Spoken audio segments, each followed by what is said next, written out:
Rice farming accounts for over 75% of agricultural land in Bangladesh. It's a key part of the food chain, but also the largest national employer, meaning not only farmers, but government and the private sector are invested in keeping its economy booming. Our mission is to create wealth for the farmer. To improve the development, we are providing complete solutions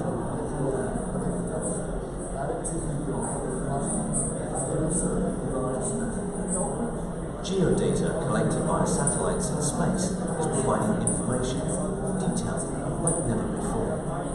Vital for tech innovators like Asia Agribusiness, who can use it to build state-of-the-art technological farming tools.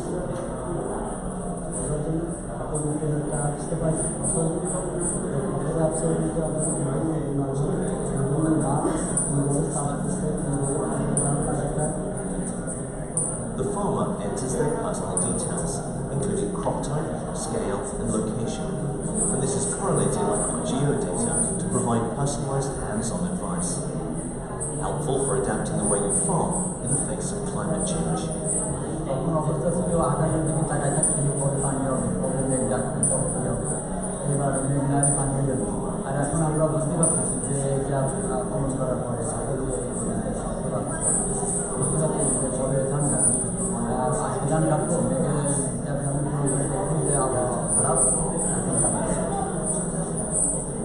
By 2030, Bangladesh's population is set to rise rapidly, and satellite technology will help increase food security and benefit international trade.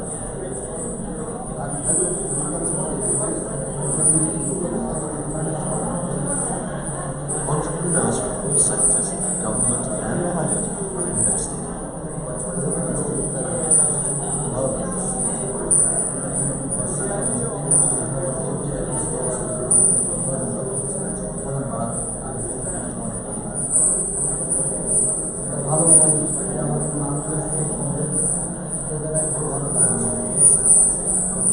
Find out more and get involved in the power of space for climate-smart agriculture.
helpful for adapting the way you farm in the face of climate change. বুঝতেছি যে আকাশে যদি তাকায় থাকতে কবে পানি হবে, কবে মেঘ ডাকবে, কবে কী হবে। এইবার মেঘ না হলে পানি হবে না। আর এখন আমরা বুঝতে পারতেছি যে এটা কেমন করার পরে বুঝতে পারছি যে কবে ধান কাটবে। আজকে ধান কাটবো, দেখে করে দেখছি যে আবহাওয়া খারাপ। By 2030, Bangladesh's population is set to rise rapidly.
Geodata collected by satellites in space has provided information detailed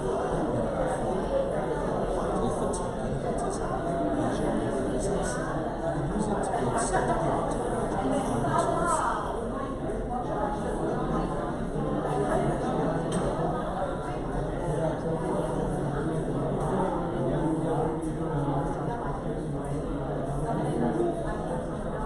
The following enters the light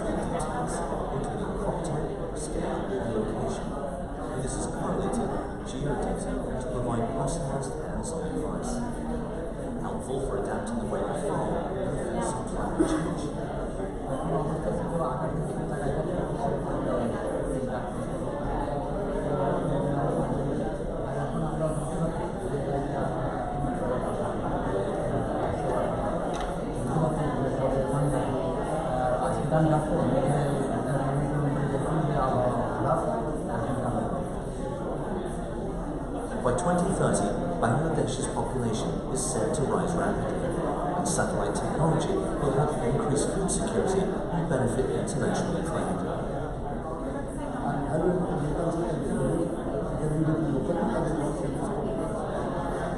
Entrepreneurs from all sectors, government and private, are investing.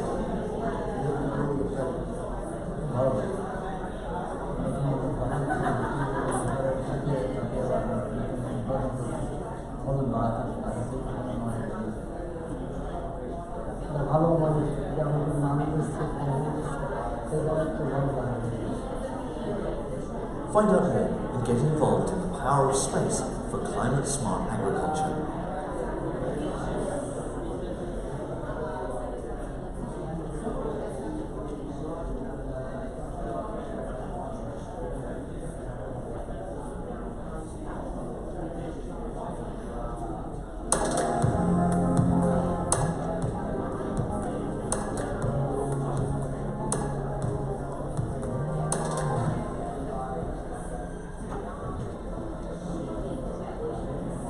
Smartphone, providing information from satellites. Could this now be the most useful piece of equipment for Bangladesh rice farming?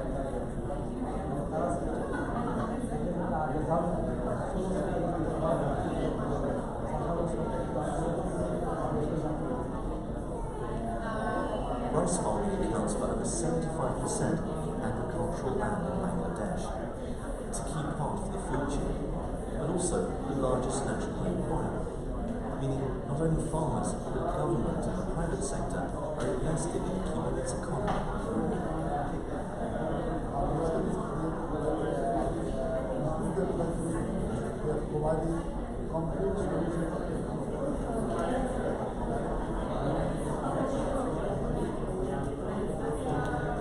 Geodata collected by satellites in space is providing information, detailed, and never before. Vital for tech innovators, leisure and business, who can use it to build state-of-the-art technological farming tools.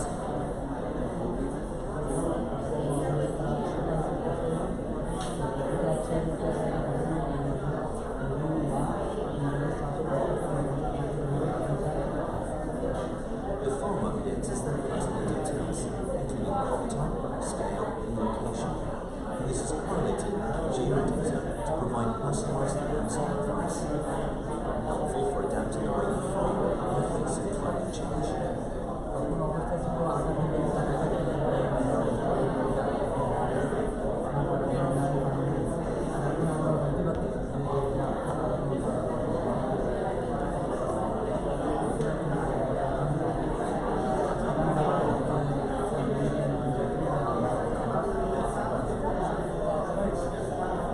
By 2030, Bangladesh's population is set to rise rapidly. Satellite technology will increase food security and benefit international trade.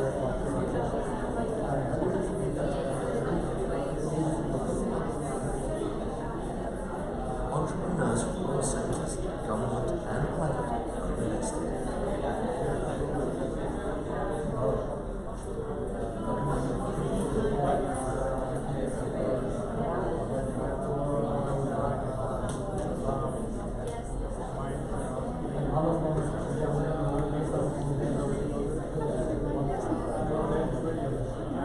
Find out more and get involved in the power of space for climate-smart agriculture.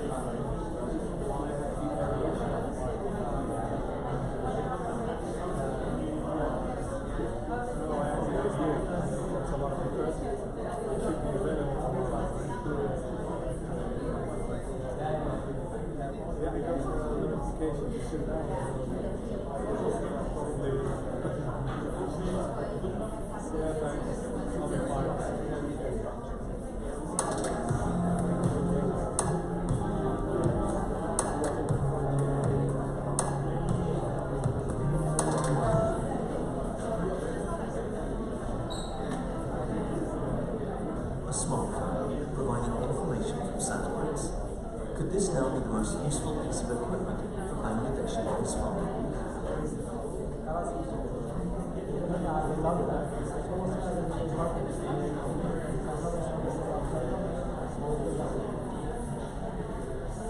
Rice farming accounts for over 75% of agricultural land in Bangladesh. It's a key part of the food chain, but also the largest national employer. Meaning not only farmers, government and the private sector are invested in keeping its economy moving.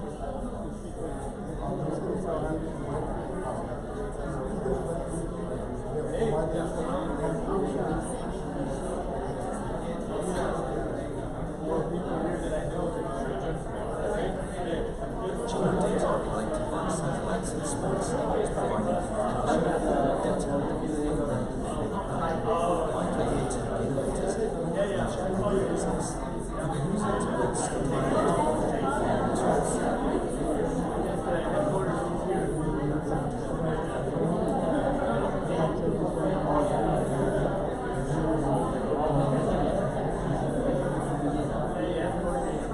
The farmer enters their personal details into a cropped scale and location.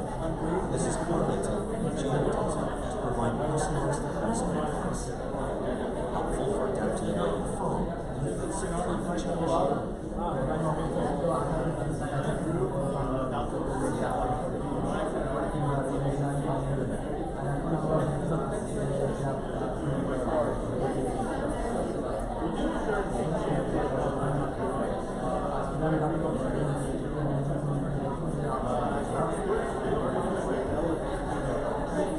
By 2030, Bangladesh's population is set to rise rapidly.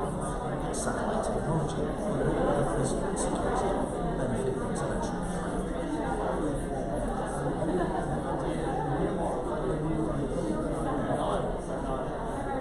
Entrepreneurs from all sectors, government and private, invest in it.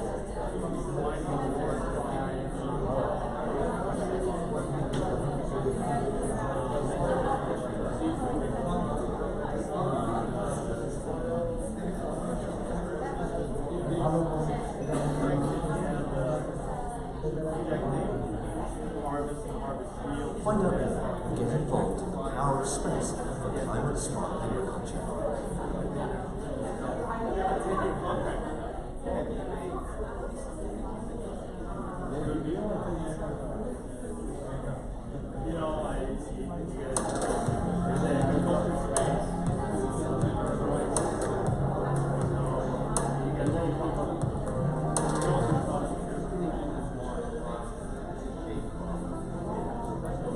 A smartphone providing information from satellites. Could this now be the most useful piece of equipment for Bangladeshi rice farming?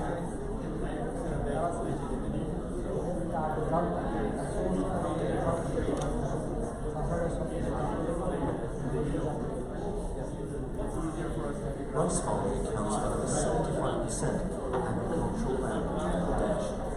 It's a key part of the food chain, but also the largest national employer. Meaning not only farmers, government and the private sector are invested in keeping its economy moving.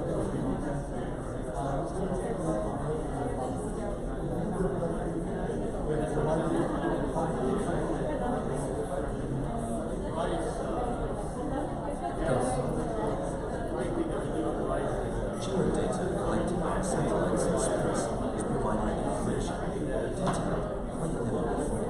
Vital for technologists and Asian business. Use it to build state-of-the-art technological farming tools.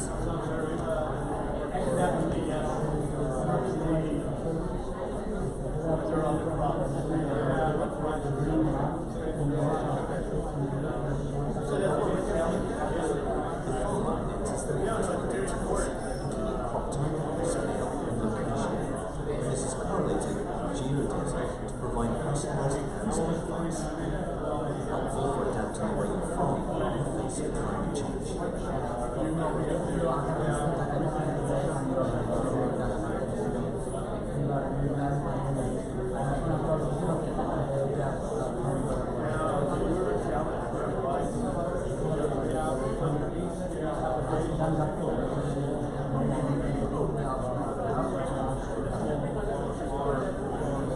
By 2030, Bangladesh's population is set to rise rapidly. Satellite technology will increase food security and benefit international trade.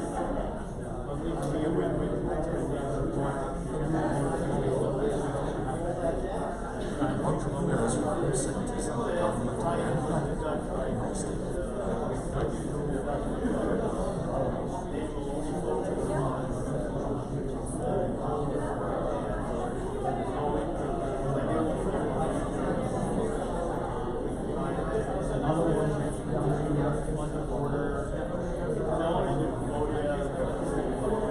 Find out more and get involved in the power of space for climate smart agriculture.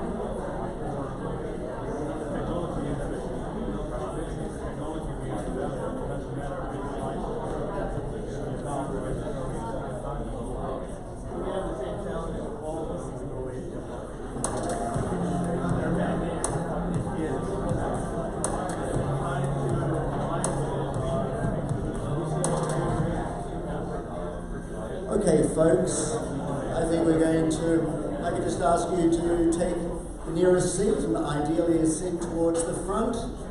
Move inside, leaving space for late arrivals to be able to fit in easily.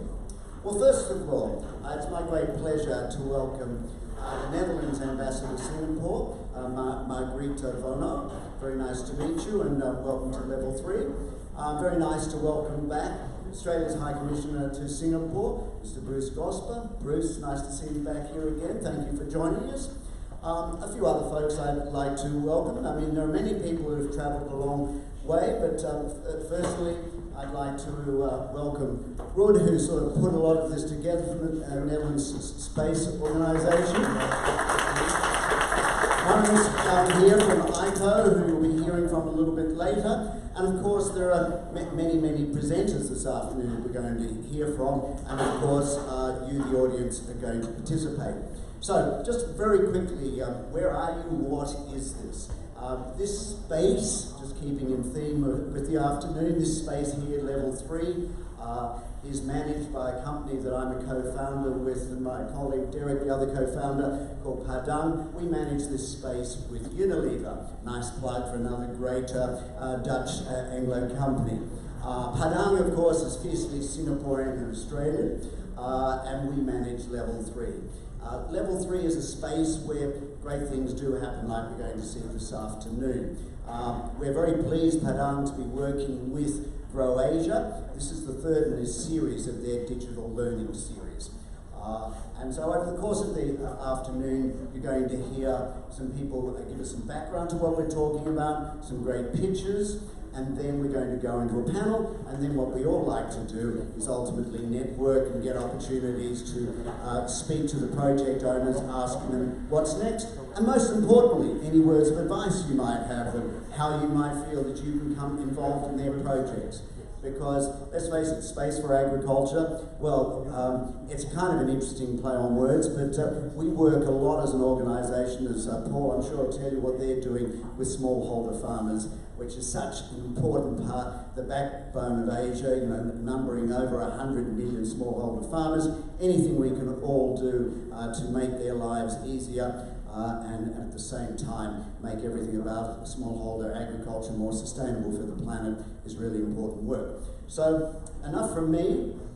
I'm now going to hand over to Paul Vautier, who's Director of Knowledge and Innovation for Grow Asia, who's going to make some opening remarks. Over to you, Paul.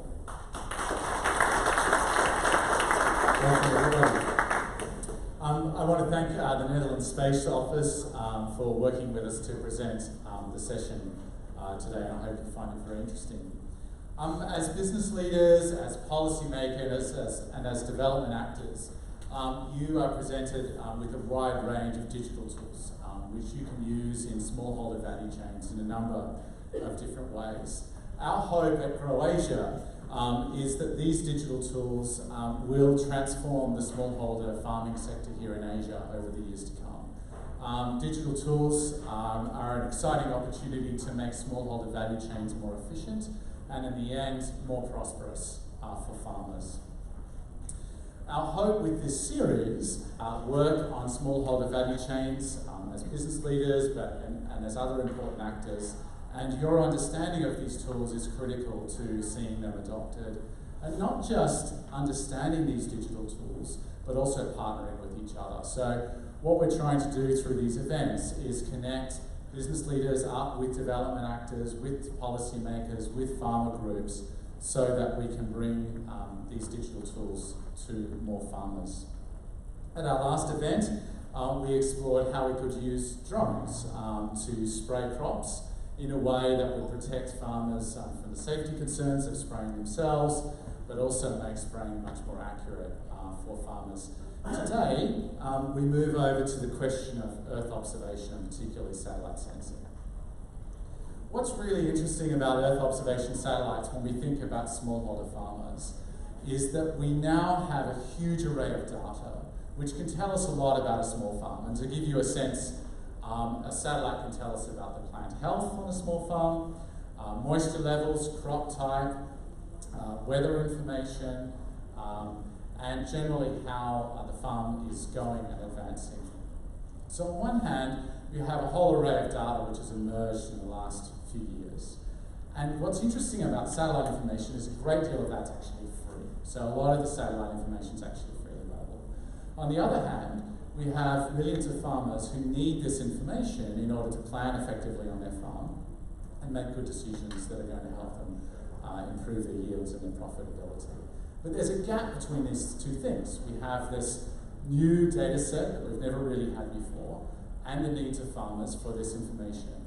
But what we really need between there is business models. We need entrepreneurs and businesses that can connect that information to farmers in a way that's meaningful and scalable. And that's what the 10 organisations that we have here today have begun to do, to connect that information together with farmers. Several years ago, the Netherlands Space Office saw this opportunity. They saw that there was a gap between the data that was available and the needs of farmers. And what they did next, for me as a development actor, is really impressive. They went through and carefully screened for a whole range of projects and innovators that had a really good idea. But they didn't just give them enough resources to try out their idea.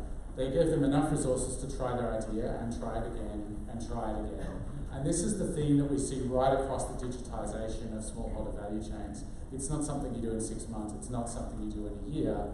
It's something that takes time to work out issues around farmer behaviour, work out issues around trust. And that's what NSO did by giving these companies and these organisations enough resources to go through that development curve. And what's really exciting about today's event is that we have 10 project leads from right across Asia who've gone through that process, ready to share their stories with you here in Singapore. So if you're thinking about how satellite can be used in your business, how it can be used in your value chains, I really hope that today's session will really bring to life those lessons that have been learned with the support of the Netherlands Space Office. Before I hand over, I'd like to thank the Australian Aid Program and Inclusive Business Action Network for the funding that makes these series possible. We think that they're a really important step in the digitisation of smallholder value chains across Asia, and a really interesting use of aid funding to impact decisions at scale. So thank you to both DFAT and to the Inclusive Business Action Network.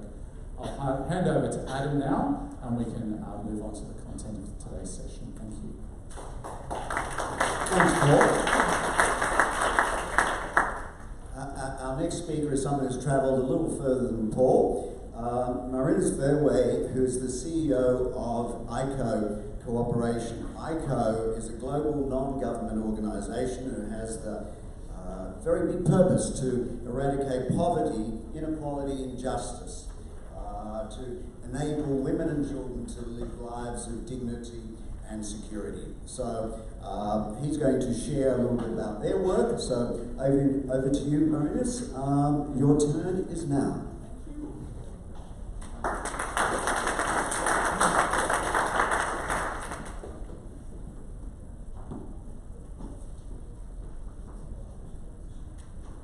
Excellencies, ladies and gentlemen, thank you very much.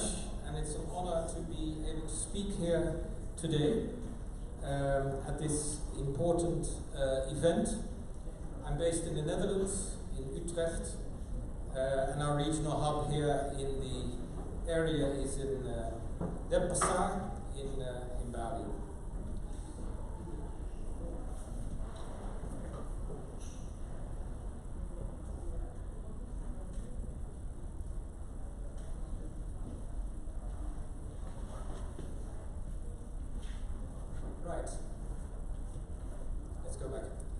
Okay, just getting the technical side done. This afternoon is all about partnerships. And I'll come back to that during the speech, but it's about partnerships. And the Netherlands Space Office was mentioned already. They started these partnerships 6 years ago, and in the region, in Asia, there's 11 out of the total of 23. And as far as I'm aware, there are not many similar programs that were started in this way, public-private partnerships, and translated down to smallholder farmer level. And, well, you can see the many logos. Maybe they're not all there, but it has included companies, it's including knowledge institutes, and it's including NGOs. And it's a really important program, and we're proud that this program is running.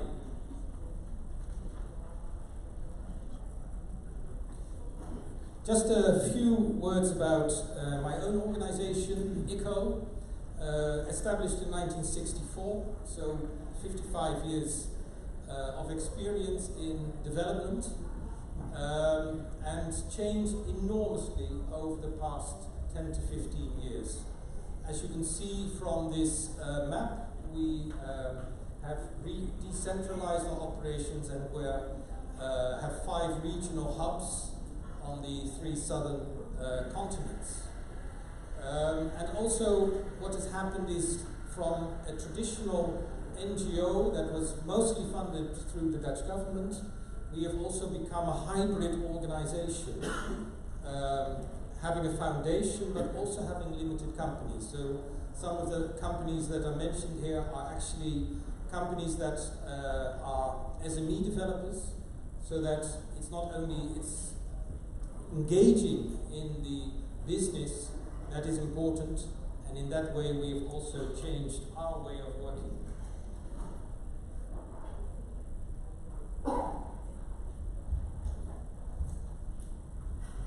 Okay, so we have translated our work into SDG language. I presume that is familiar, the Sustainable Development Goals that were adopted by the UN about, I think, in 2015. And we've concentrated on number 2 and number 8. So 2 is about food security, and 8 is about decent work, economic growth, and for ourselves it's very much about SME development in the agri value chains. And within that, we've recently sort of defined 4 priority topics.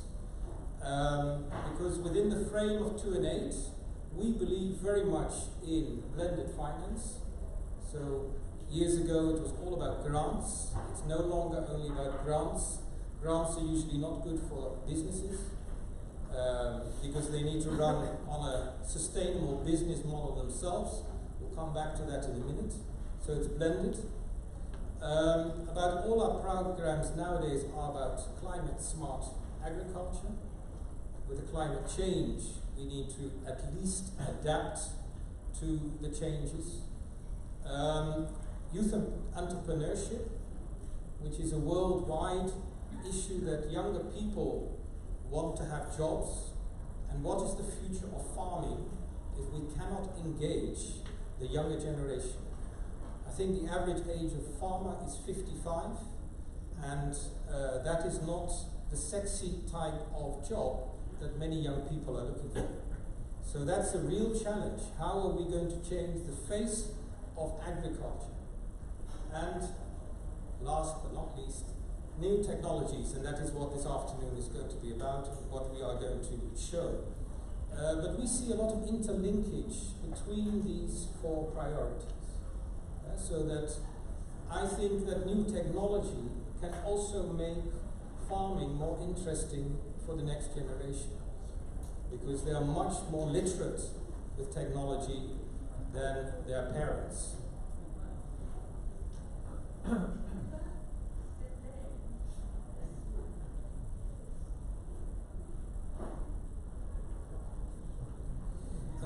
So one of the programs that we're doing in terms of the technology focus, that's one of the four that I just mentioned, are the G4AW programs that we're talking about today. We have four programs running under the 11th in Asia that we are somehow partnering with. As you can see, it's Cambodia, two in Indonesia, and one in Vietnam. And increasingly, we are doing this, all our work, in public-private partnerships. And I think our lesson has been that the groups, and the targets, the beneficiaries, the numbers are really increasing because of the fact that you partner with other organizations, and with the corporate sector especially. So 10 to 15 years ago, we thought 10,000 farmers were a lot. Now we're talking about 100,000 farmers for each program. So that is where really a lot of power is developed. At the same time, smallholders, that's where we have the type of farmers we've always worked with, and they are also very important for the future of food security.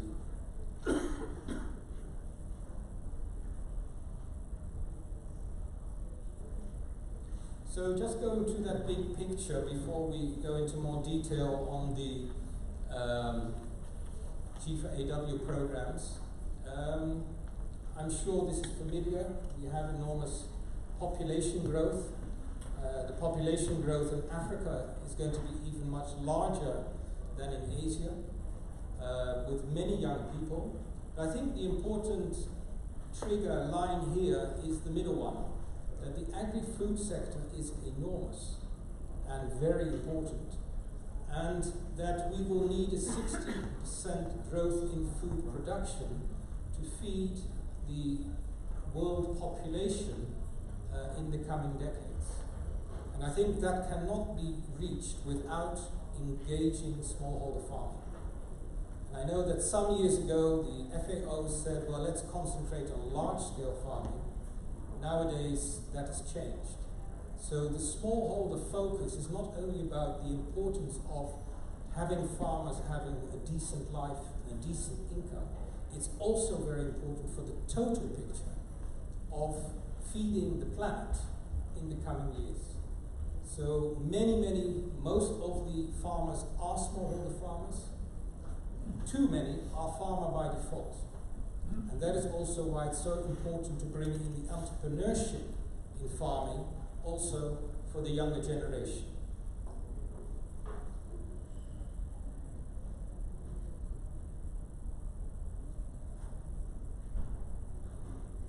Okay, so this is back to the multi-stakeholder partnerships. All the G4AW programs are multi-stakeholder, meaning that we need different parties to work together to make this possible.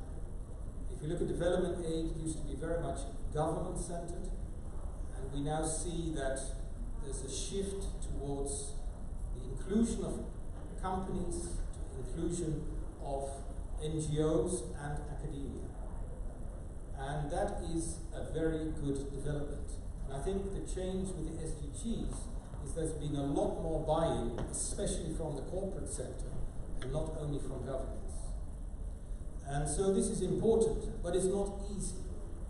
Our experience, we built several consortia for the G4AW programs, but we must realize that there are culture differences between NGOs, between corporates, between researchers. So it's building trust together to actually make these consortia work. And that is something of the lesson that we have learned and that we're learning, that is very important if you want to be effective. But we really also believe that the corporate sector engaging in these programs can give a sort of power of scale that we couldn't do if we were all doing it separately.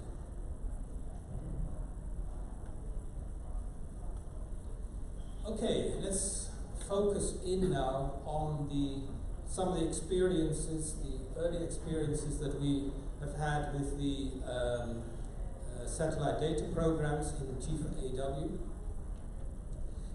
The first question is, how technically are we translating satellite data to a smallholder farmer level and advice. And that is one of the technical challenges that we've been going through, all of us. I mean, satellite data needs to be somehow translated, it needs to be manipulated, if you like, to be able to make it applicable at a farmer level. And I've been visiting as I would say, somebody who's not familiar with all these digital appliances, and seeing that on a smartphone, the information you can get and the accuracy you can get at a smallholder farm is absolutely fascinating. But it does need work. The second question is, how do we make it affordable for farmers? And this is something that we are, I'm sure, will be discussing more this afternoon, because it also means that the business model is very important in terms of the sustainability of this service. And there have been too many examples where you use geodata, it's subsidized for 3 years, and after 3 years it stops, because nobody is willing to pay the bill. So how do we make it sustainable? And how do we make it in such a way tailor-made to provide the services that the farmer needs?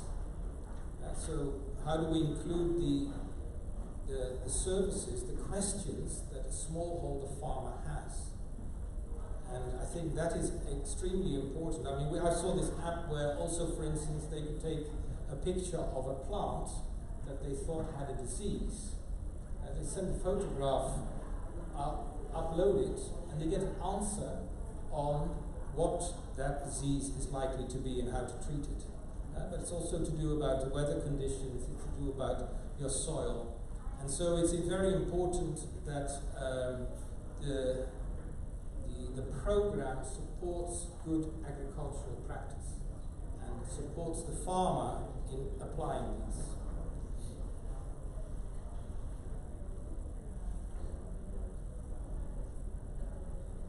Okay, so that comes to sort of the central questions that we're looking at. How to achieve long-term sustainability for these programs.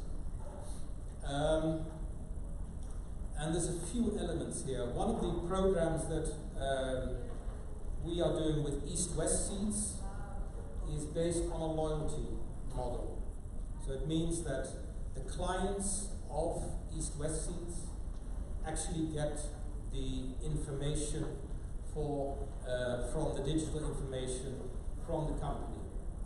And East-West Seed, I don't know if you're aware that their founder, Mr. Groot, was awarded the World Food Prize, which is sort of the Nobel Prize for food, a few weeks ago.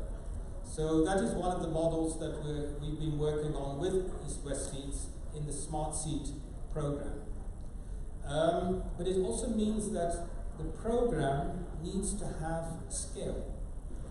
And so we need enough farmers in the database to be able to reach the scale, to also reach a sustainable model. The other thing that we're looking at is whether we can expand the program to include other services that are important for the farmer. So one of them is financial services. I think some have been included, some have not. But obviously financial services for a smallholder farmer are important anyway, but digital information can actually help their credit rating, their credibility over time, their relationship with the financial institute, and also crop index insurance.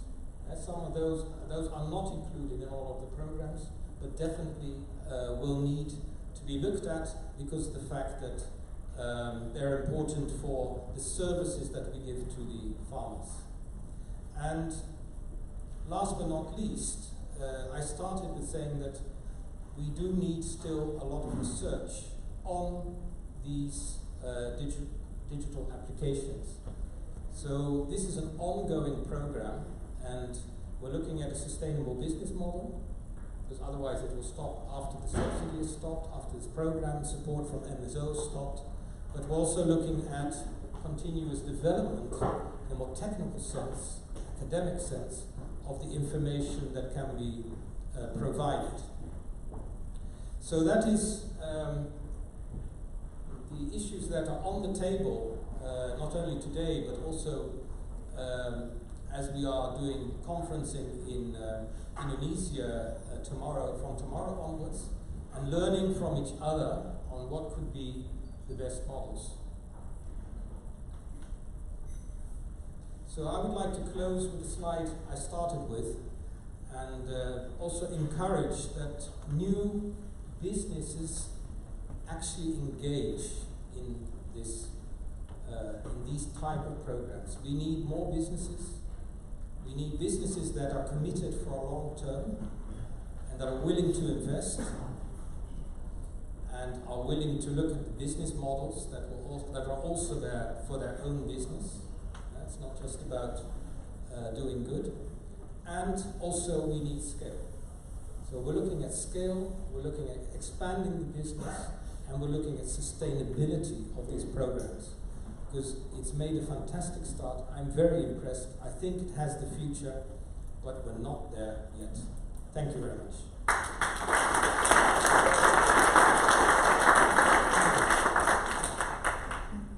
Thank you, Maurits. Now I'd like to introduce Ruud Grim, Senior Advisor, Netherlands Space Office, to give an introduction on geodata for agriculture and water, better known G4AW. Over to you, Ruud. Thank you very much. I'm very pleased to be here together with all the G4AW projects and all the people from Singapore and also from the embassy, so I'm very honored by that. A very quick introduction, because I think both Paul and Marina said already a lot of things about the G4AW program.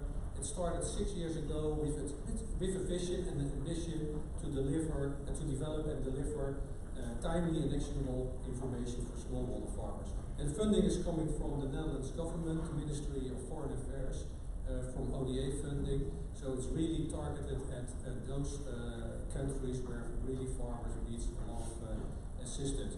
We believe that by using satellite technology, ICT technology and mobile connectivity, especially here in Far East, it's really upcoming, we can make a change. And I think a year ago, I was here in Singapore, the first time to meet with Paul, and I think already Paul, you remember our first meeting?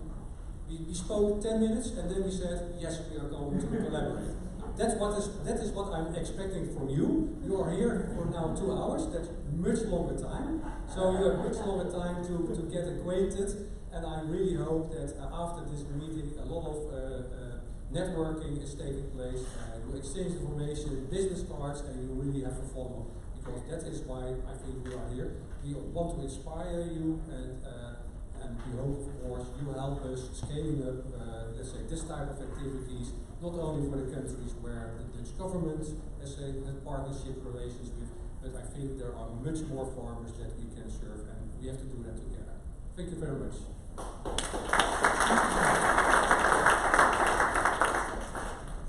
Right, now we're going to go into the pictures. Now, for all those who are pitching, there are rules. It's very nice and easy. At the back of the hall, there's a nice big screen that's got 5 minutes on it. It's a countdown timer. When we press green for start, it will start, and then hopefully it'll go down. Now, I know some of you have got a very big story to tell, and we want to hear all about it, but we're only giving you 5 minutes at this point. So be on point. Get to your 5 minutes, and then I either will have a big bell in front of me that I'll ring, or I'll come up and I'll take the microphone, and I don't think you want me doing that. But most importantly, you'll be able to expand on your story when we break for the networking. So we're going to be fair to everybody. Everybody has 5 minutes, and then we'll go into the panel, and then we'll go into the networking. Now, what's really exciting this afternoon is we've got 3 teams from Bangladesh, 1 from Cambodia, 3 from Indonesia, 1 from Myanmar, and 2 from Vietnam. So we've got a really broad cross-section of countries being represented here, which makes this very exciting when taking on such challenges. Now, we're doing it, just so everybody likes to know, it's in alphabetical order by country, and then internally alphabetical order by project name within countries. So it's totally fair. So, all the way from Bangladesh, Tabith from GeoBiz, come on down.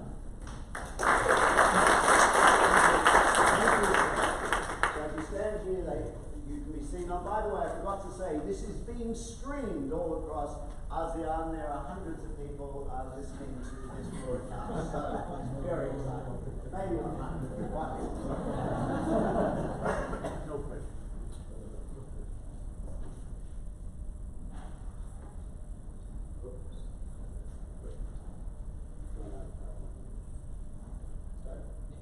Thank you everyone, especially thank you to the Dutch government and the Netherlands Space Organization for taking this initiative, frankly speaking. 6 billion and counting more people in this world want to eat every day, 3 times a day. But the millions of farmers who are feeding us are not getting the money they deserve, are not getting the facilities they deserve, are not getting basically the basics they deserve. Sorry, I don't know the presentation. I'm sorry, so there seems to be a delay. We'll start you again. So you actually get it. It's okay, I'll continue. No, I think we can get full benefit of your slides. Full benefit, for some reason, there's a delay, possibly to do with the screen.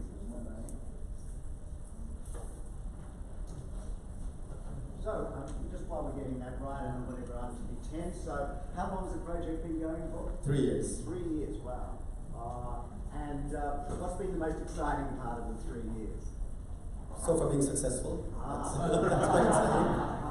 And how are you defining success? We met all the technical expectations beyond what we thought was capable. We heard straight from the farmers how their economic parts of their life have improved drastically. And we have been able to engage the half of the world, which is the female population, in farming who are not recognized, but they were working equally hard. Okay, I might have to deduct time for it. But absolutely, there's nothing like getting out. I had the pleasure with Croatia to go into the field with Paul to West Sumatra a few months back, and I must say, sort of standing here and talking about it as I have for the last couple of years, it's nothing like being here. So if you want to do one test just to see if we're right. Apologies for this. No, okay, that seemed to work. How do you do it? One more. Just okay, I think it's. I'm not testing. Oh, you're not. Oh, you're doing it. Okay. It has a mind of its own. I love this part of the job. It's always great standing out here and just.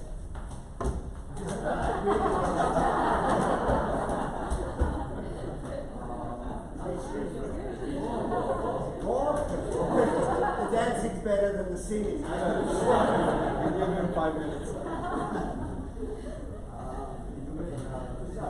where were we? We're going to be old friends by the end.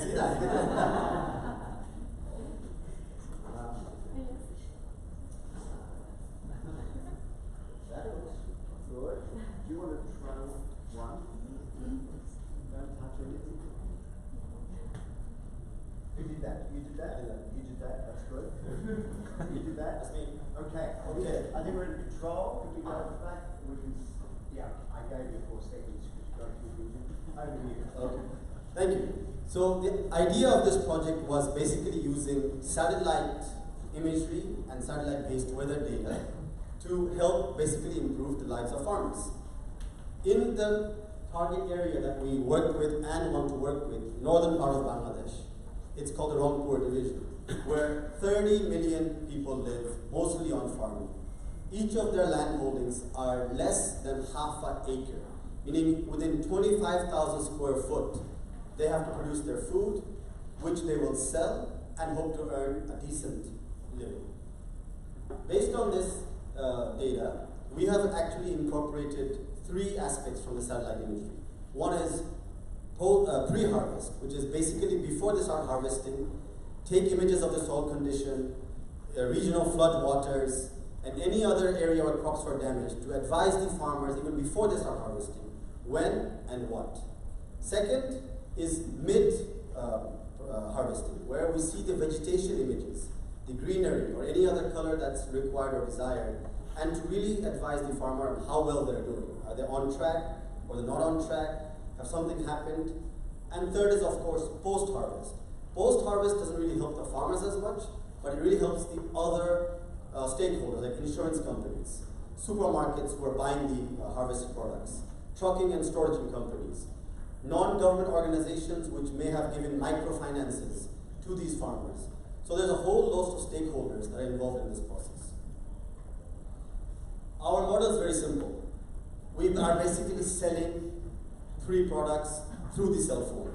It's the basic package, premium package, gold package. Gold package basically includes insurance and any other stakeholders information required.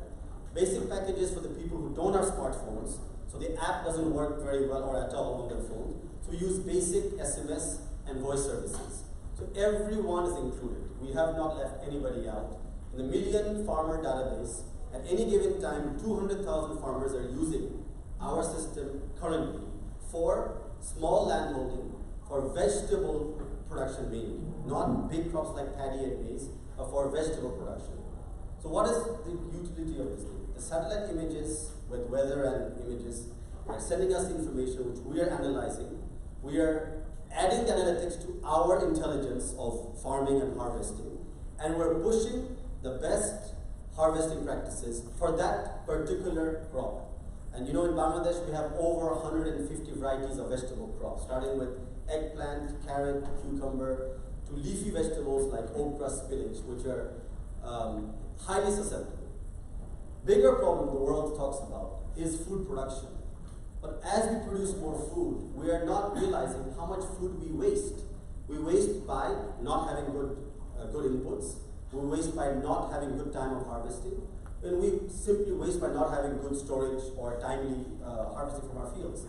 That is the solution we're giving through these 3 services. We're actually telling the farmers when to take the harvest out of the fields, when is the best time to contact the supermarkets or the trucking companies. So we have seen that through our services so far, farmers have gained economically 20 to 25% financially. This is with the same land and same production they used to do. We just mitigated the risks of wastage. We are basically seeing that 3 years have gone by, this model works. Farmers are already paying us 25 cents a month in subscription fees. Basic package, 25 cents a month. Each farmer in the rural Bangladesh spends about $6 a month on any ways of mobile technology for anything they do with data and voice. So we have projected that we need $4 million to make this project go forward. We would like to invest $2 million. We're asking our investors to add that $2 million, 50-50.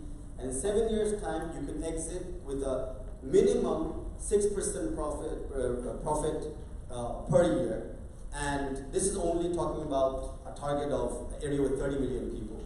If we can scale it up together with 160 million people in Bangladesh, the sky's the limit. Thank you very much. Time is also up. Well done, right on time. Extra round of applause for that. Next, also from Bangladesh, is Untitled Chapter from Geo Potato. Come on down.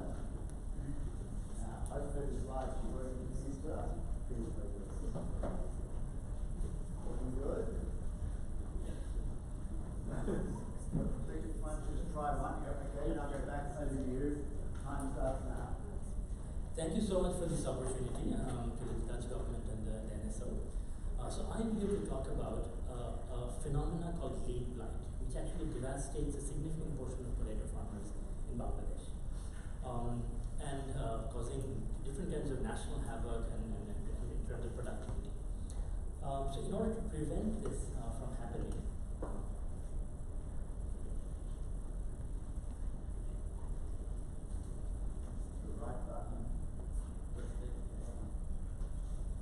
in order to prevent this from happening, what farmers do is they apply either too much or too little fungicide, causing different kinds of environmental impacts. The farmers also their profitability also gets hurt because of this. So, but there is a solution, and the solution is that there are certain local climatic parameters based on which late blight attacks. So our solution is based on the fact that we essentially track these local climatic parameters, and as soon as they reach a certain threshold, we start sending SMS messages to the farmers 3 days before the infestation.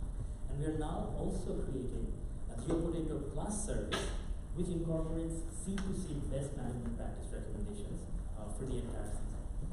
And this is how it works. And over the last,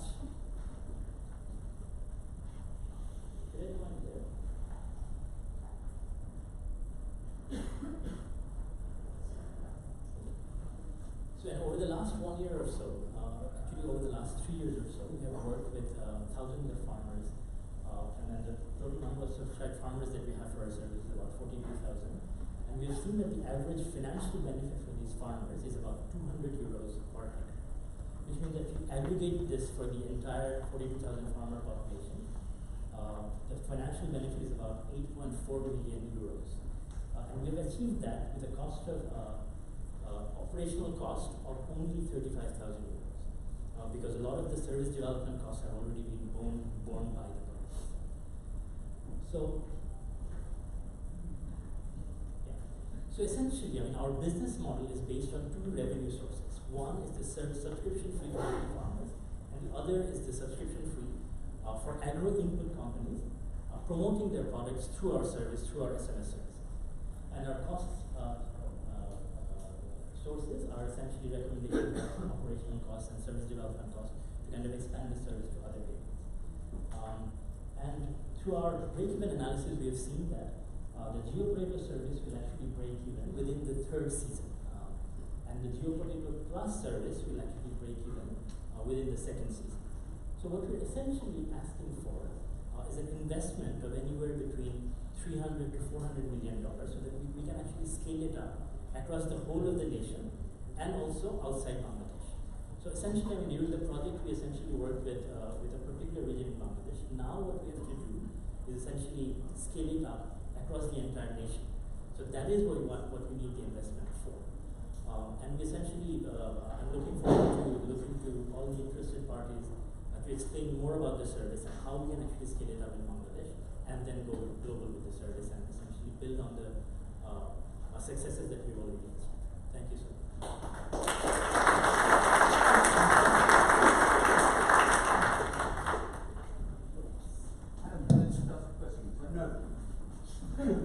Just the numbers seem wrong. Okay, well, maybe you might like to take that up in the Q&A. It'd be a good time. I'm sorry. Just to keep us moving, our third and final from Bangladesh, Shamin Murad from IDSS. Shamin. Thank you very much. So, I'm going to tell you the most exciting story I have been part of in recent years. This is the intelligent decision support system that we have developed with the support of Netherlands Space Office and two Dutch partners, Netherlands and Servition. And in Bangladesh, we have SMB and SCA, the largest agriculture input conglomerate in Bangladesh. We are working in Bangladesh just to show you how small we are, and we have also differentiated with Russia that they are 125 times bigger than us, but they have less population than us. They have only 144 million people, and we have 170 million people. And both the country needs to feed this similar amount of people. And the farmers who are working in to feed these 170 million of people with this tiny piece of land, in fact, they are our target population. So this is basically a typical farming family on the harvest day. You see, this is very difficult. They have no working attire, not even shoes. So this is a very traditional farm family in our country. So we are working to develop free advisory services, completely free of advisory services, weather alert, pest alert, and also advisory practices from the senior professors and those who know agronomy better. So smallholder, mostly we are working with rice farmers. we have 15 million farm families in our country, and average land size of the farm family is 0.05 hectare, that is only 50 decimals. This is one of the lowest in the world. And our target to reach 1 million farm families by 2021. We have developed, we have gone through many need assessment studies. Mostly the need of farmer is profitability, and to ensure that profitability they need capital, they need quality seed, crop protection, soil health information, irrigation efficiency, and knowledge on better management practice and reach extension and access to market. And to cover those services, we have these services, My Crop Dashboard, that is very customized for his land. He get his automated SMS and pop-up SMS when he get registered through, like his entire crop cycle is 140 days for rice. He get automated services and automated advisory services free of cost. And there are also pest and disease alert, question bank, call center, profit loss calculator, farmers toolbox. And we have also introduced pre-commerce, that is assisted e-commerce. They can order their input and they get it from our colleagues. We provide these services through these 4 applications, web application, Android and iOS, and text messages and automated voice calls. And our business case is we create value through developing reliable source, utilizing information for farming community by revenue sharing from input companies. Our business model is loyalty and inclusive models. The farmers, an extension, and LSP, local service providers, and input companies. So these services we provide them, and the benefit they get is like the following. So we create more value for the farmers, and we can capture more value by the input companies. And our eyes on to develop this platform as the ready for the rural economy. We have already 70K registered farmers, and they get all the information free of cost. We have 8,000 registered dealers and 5,000 registered extension officers. And we get 280 questions answered. And in the first 6 months, we got 0.5 million USD order for inputs that we have sold from our companies. So we can find us. We do road shows and in the happening places that in local we call Hard Bazaar and in demo plots. So next, we are working in Bangladesh. This platform already used by 1 lakh farmers, and we want to strong our foothold in Bangladesh by 2020. And next year we have to go the neighboring rice-growing countries like Myanmar, Laos, and Vietnam by 2020. Thank you very much.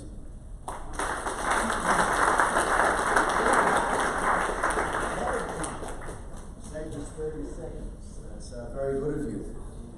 Now, moving to Cambodia, Sopek Chan from Angkor Salad. Yes, sir. Good afternoon, ladies and gentlemen. Swipe your slides.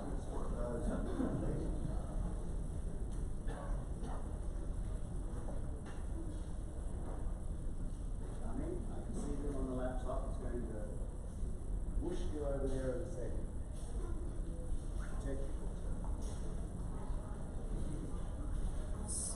It is my great pleasure to be here today and to present Angkor Salad. We have been just started for 1 year. Angkor Green is a private company. We operate our business 5 years already in Cambodia. Our purpose is to provide one-stop solution in agriculture for Cambodian farmers. And we are not just selling agro inputs, not just selling drip irrigation or tractor machinery or other innovative technology, but Angkor Green provide training to the farmer, farm intervention and visit. Currently we have 125 staff, mostly they are agronomists, horticulturists, agricultural field, and they are based in 23 provinces of Cambodia. We have 25 provinces in Cambodia. And Angkor Green, you will see here, Angkor Wat is the one among the wonder of the world, and we put in green color. And we are here today. We work with ECO, with World Vegetable Center and other 4 Netherlands government to handle Angkor Salad projects. Because we see the challenge of the farmers, climate become more and more unpredictable, and they need to use more inputs like fertilizer and pesticide to make the yield better. They are challenging in using a proper use of agrochemical input, especially pesticides, because some farmers they mix together fertilizer or pesticide without knowing exactly what will happen in the field, and it is also affecting the farmers' cost of production and also the health. And we in Cambodia high potential for the crop failures because there is no crop insurance yet, and it is a big opportunity for the crop insurance projects. And we see that the challenge in the market information, market facilitation, market access for the smallholder farmer. So sometimes they grow a lot, but they get less income because of less market access. So that is why Untitled is set up, and we were planning to work for 3 years to cover 100,000 households of vegetable growers in Cambodia.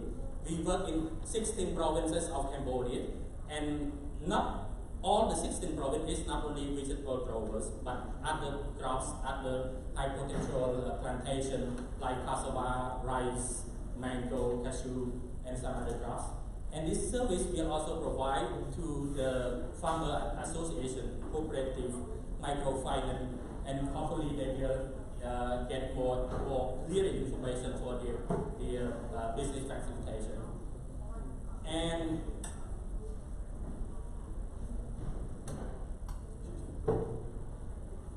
so Untitled will address this provide this service, and hopefully our app will be implemented in November this year. We provide irrigation advice.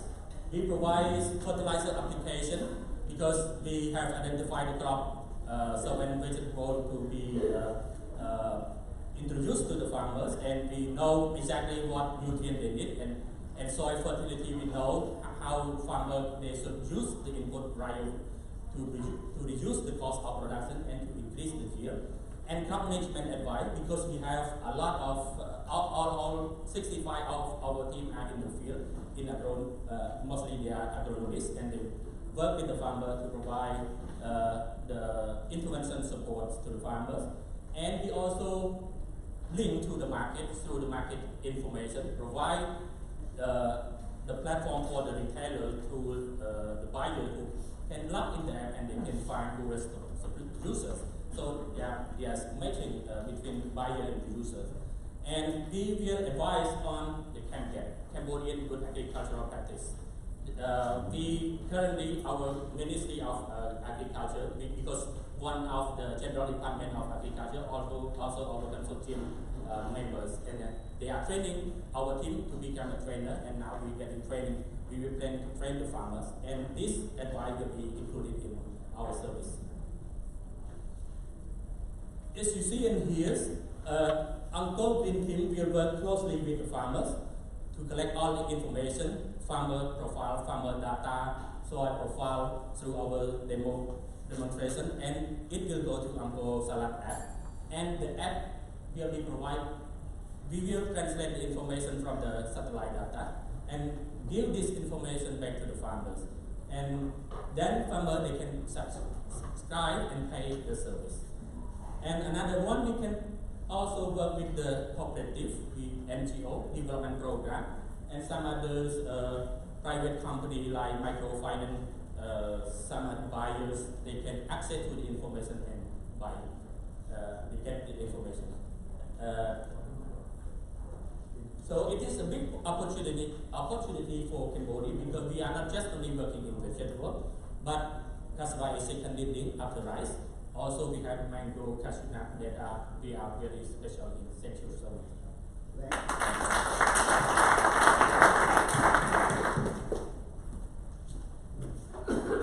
Okay, now we're moving to Indonesia. And from Indonesia, let's welcome, well, I'm not sure if you actually are from Indonesia, but maybe you were, Eric van Valkenhoed for G for Indo. Of course, that's what it is. G for Indo. Welcome, Eric. Thank you. Yeah, I don't look very Indonesian. Yes, we're here to talk about the G4 project. We're about halfway through the pitches now, and I'm very surprised that I didn't hear any specifics about rice yet. I mean, how is that possible? Here we go. A specific project about rice. Rice is very important throughout Asia, but especially for Indonesia. They are almost self-sufficient, so we still have to import some rice. And now, when Jokowi took office in 2014, it was his promise to make Indonesia self-sufficient in rice again. So it was politically and economically is a very important statement from him.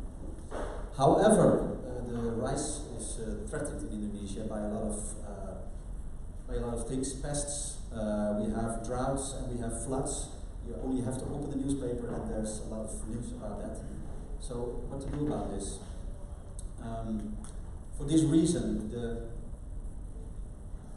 the government in Indonesia has started a big crop insurance program, especially for rice farmers. So the farmer pays a small premium and he gets payout when the field is destroyed by pests, floods and droughts.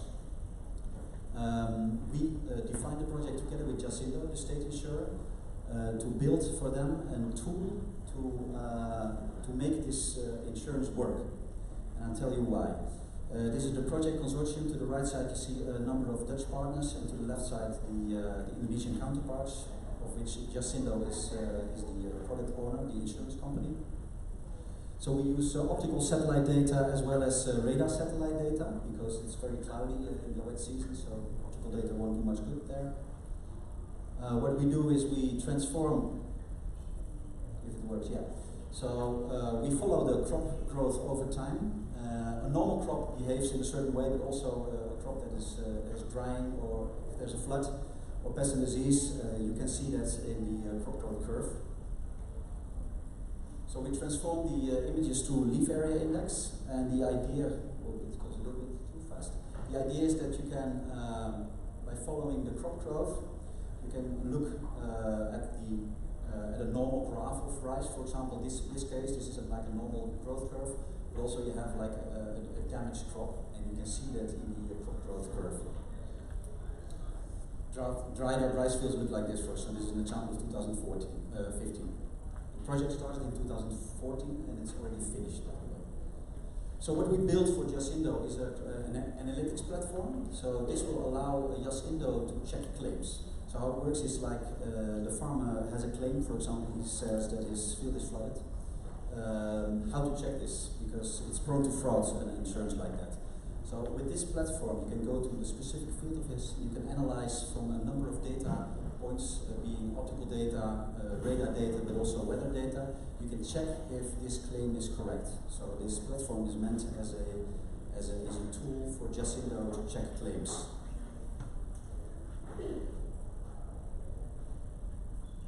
Now, if you have the platform, which is still up and running, and there is a claim from a farmer, there's two things you can do. You can, based on the platform, you can accept the claim, which saves you a lot of field work, because the implementation of the insurance, the big problem is the field work.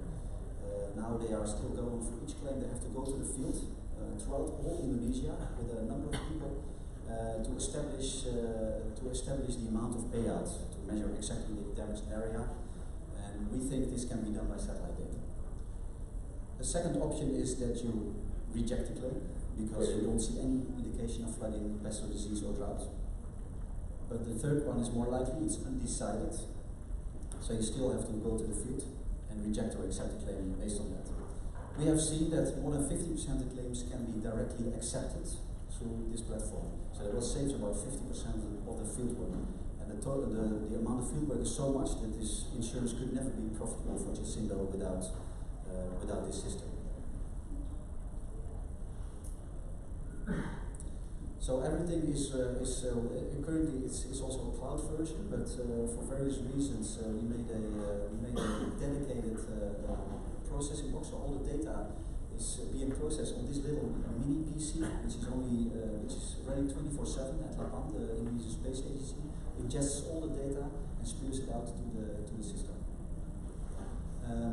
All the local offices throughout Indonesia have been trained to use this system, so the system is not used by farmers. We don't send information to farmers, but only local branches of the insurance company, they have all been trained to use this system.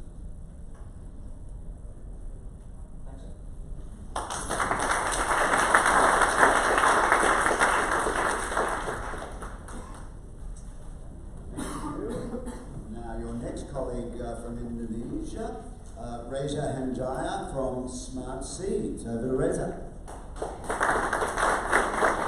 Thank you very much.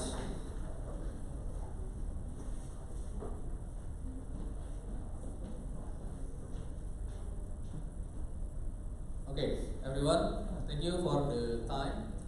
Today I will to show you about our project. We call it Smart Seed. I coming from a window who has 3 decades in Indonesia helping the farmers. We really know our farmer in Indonesia is smallholder farmers and lack of information. But they want to know some information to make them, to helping them to make a smart decision. So this is the information they want to know, but currently no one helped them unless we as a seed company going down to the field and then give the information verbally to them. But right now, we give the smart seed information into a handy smartphone that they can use to analyze data, that information. So this is our product. We divide it into 2, used by farmers in using the Android application and text-based service, and for the client and window itself is web-based services. Okay, this is the freemium business model we charge to the farmers. Right now, the information in the application is like this. It's more user friendly and they can see the fertilizer advice, which give the information about the dosage of about the fertilizer. Second one is weather and climate forecast. This one is for 6 months ahead. This is the new one is pest and disease advice. We will give the picture of the pest and disease, and then can analyze the information about, you need to be give the pesticide like certain level.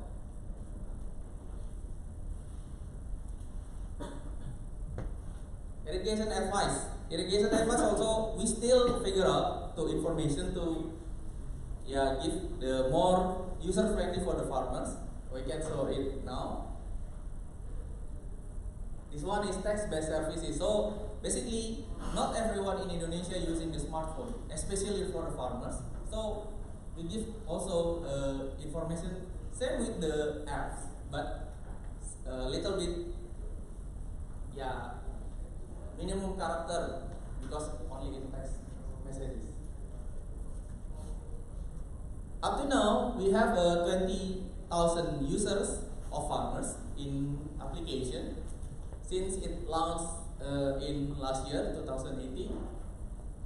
And for text messages, we piloting around 100. Now they use for 91% using the text service around for all 100. It just launched in March 2019. Now we move to business model. I forgot it. So the smart seed is focusing on 3 crops: tomato, chili, and cucumbers, and only in 3 provinces, around 34 provinces in Indonesia. This is the information. So we have farmer profiles, yield, soil information, map. We can have everything. We have everything in Indonesia, and we can modify it and transform it into anything. Maybe graph, map, and text information that can be used by the company to help make a decision. This is the result of the project.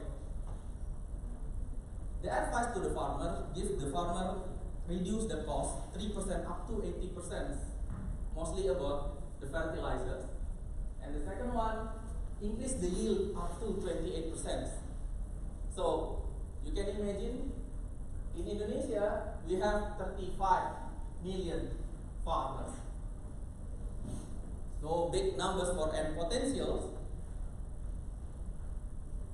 And I need you. I need everyone here to support us to grow the Indonesian agriculture. Thank you very much.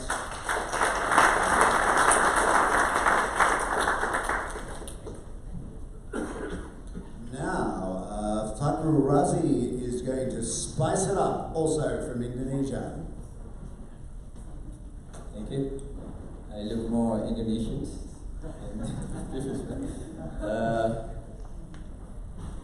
Okay, that screen very intimidating actually.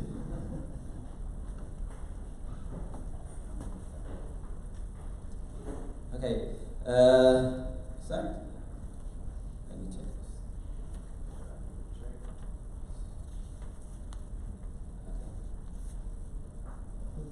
Okay, welcome back. My name is Razi. I'm a project manager for Spice Up from ECO.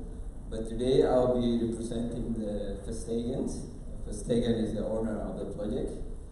It's a Dutch company in spices based in Rotterdam.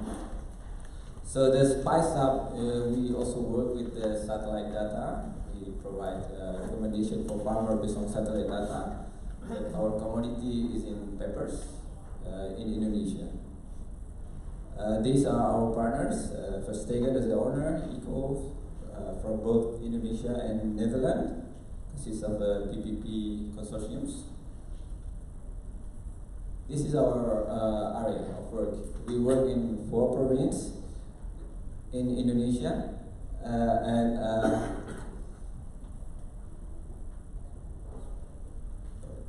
yeah, this is the target of our farmers. We will work with 100,000 farmers for 3 years of projects. We are now at the year 1 already.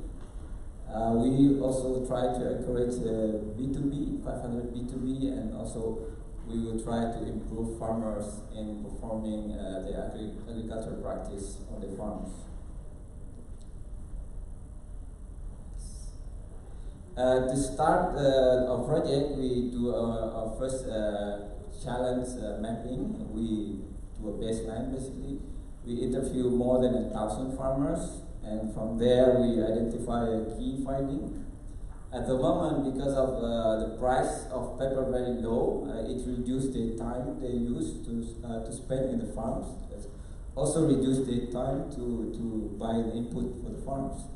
They also have very poor access to GIP, and they also have lack knowledge of pesticides, fertilizers, and also longer dry seasons. We also asked them about the access to phone.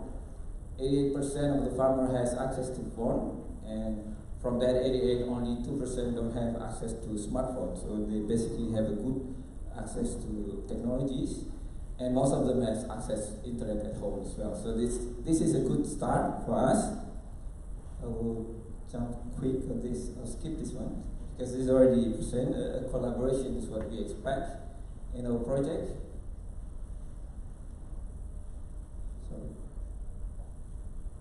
This is our services, water management based on satellite data, fertilizer advice, the pest and disease, the GIP and traceabilities. So as Paul already mentioned, what we try to give is to give a good decision making for the farmers based on the information needed in their farms. Sorry, it's taking really slow.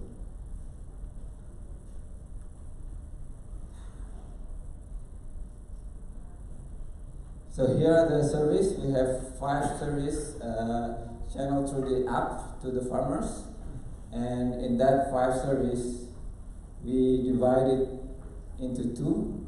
Okay, it's not working. Okay, first is traceabilities.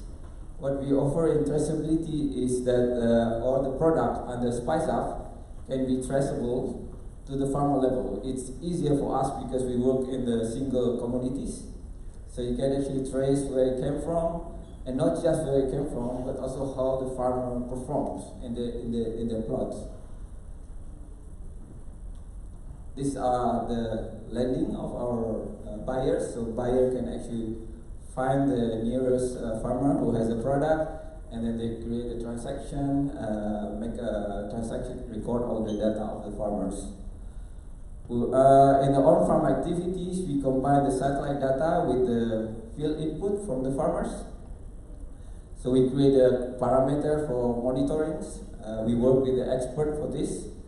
So the expert will identify the value, and then from the idea value, we generate recommendation with combination of the satellite data.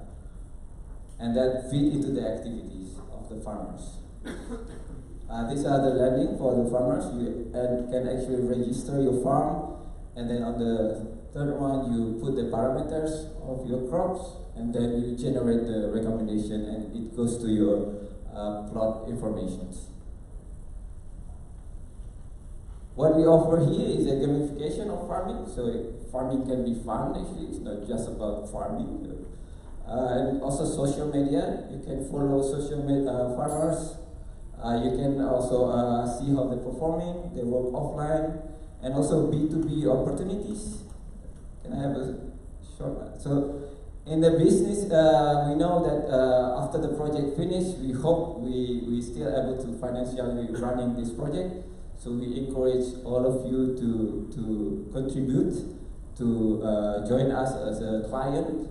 So we offer 3 business model that we can work together in the business together. I think that's all. Yeah. Thank you.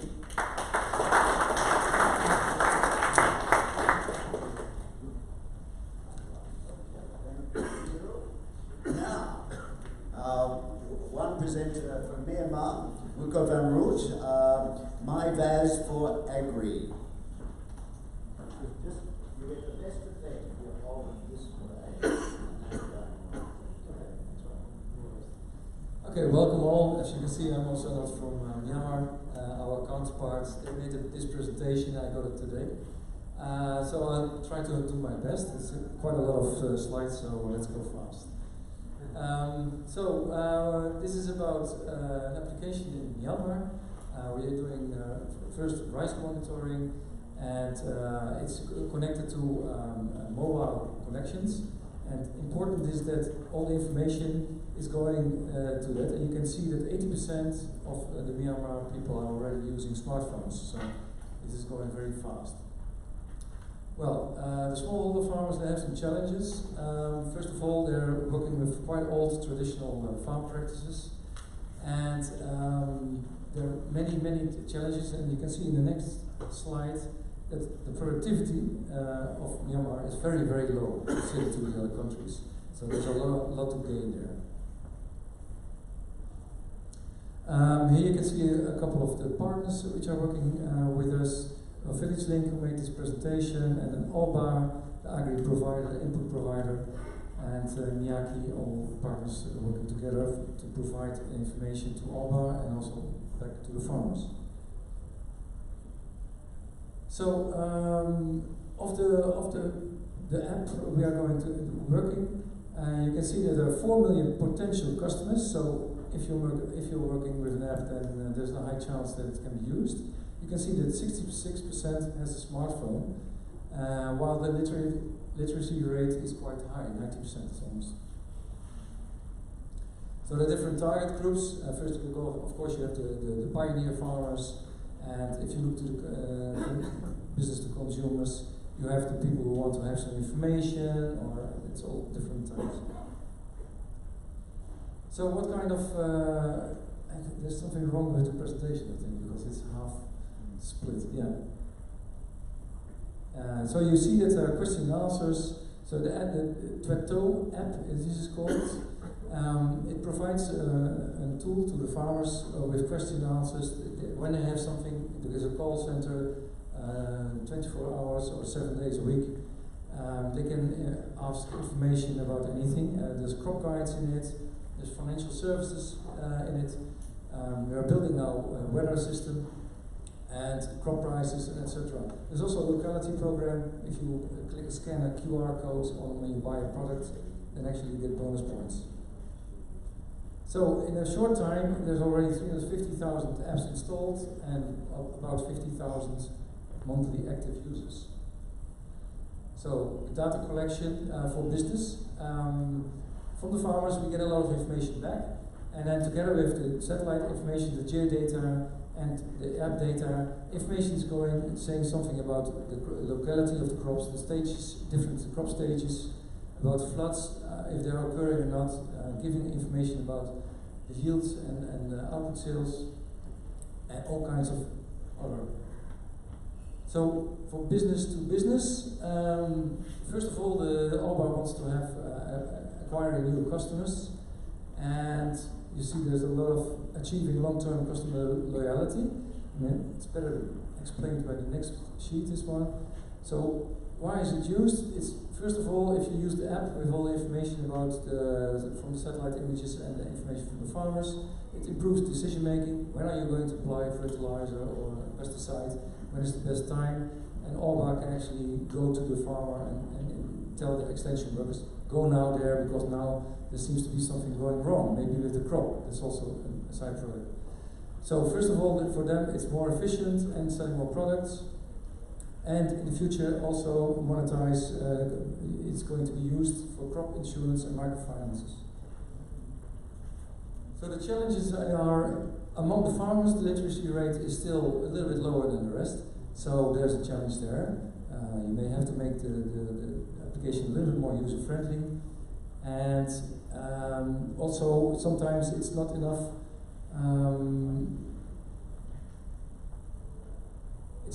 information which can be used now at the moment. The monetization, who's going to pay for it, that's also another issue. So the future, direct listing, crop insurance, weather advice, etc. I'm going very fast now because I see my time is up. So here you see some overview of what kind of geodata are used. You see an image of land use, but it's also weather data involved. The middle one is the radar component, where I'm representing South Vision. We are using radar to see all the crop stages. And here, every 12 days, you have an image which states something about the crop. So you can see on the scatter which crop stage you are, and that tells you information also to Alba. How much is actually being developed? Is there something going wrong? Might there be an occurrence of a disease? And also the floods and everything are monitored. So thank you very much.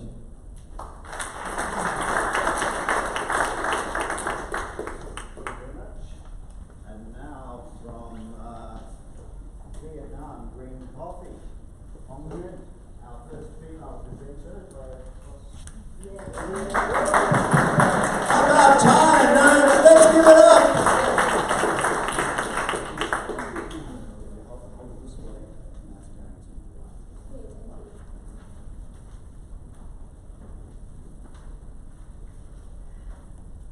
Okay, good afternoon. Afternoon very interesting because all before presenter is men. Maybe only woman. Okay, my name is Hương. I'm project manager about the green coffee. I'm from Vietnam. In our consortium of green coffee in Vietnam, we have 10 partners. The 6 partners from the foreigner country and 4 partners from the Vietnam country. And in our technical group is the building information system service for support to farmers with the farming, coffee farming, and for coffee fertilizing, and even for the watering for efficiency.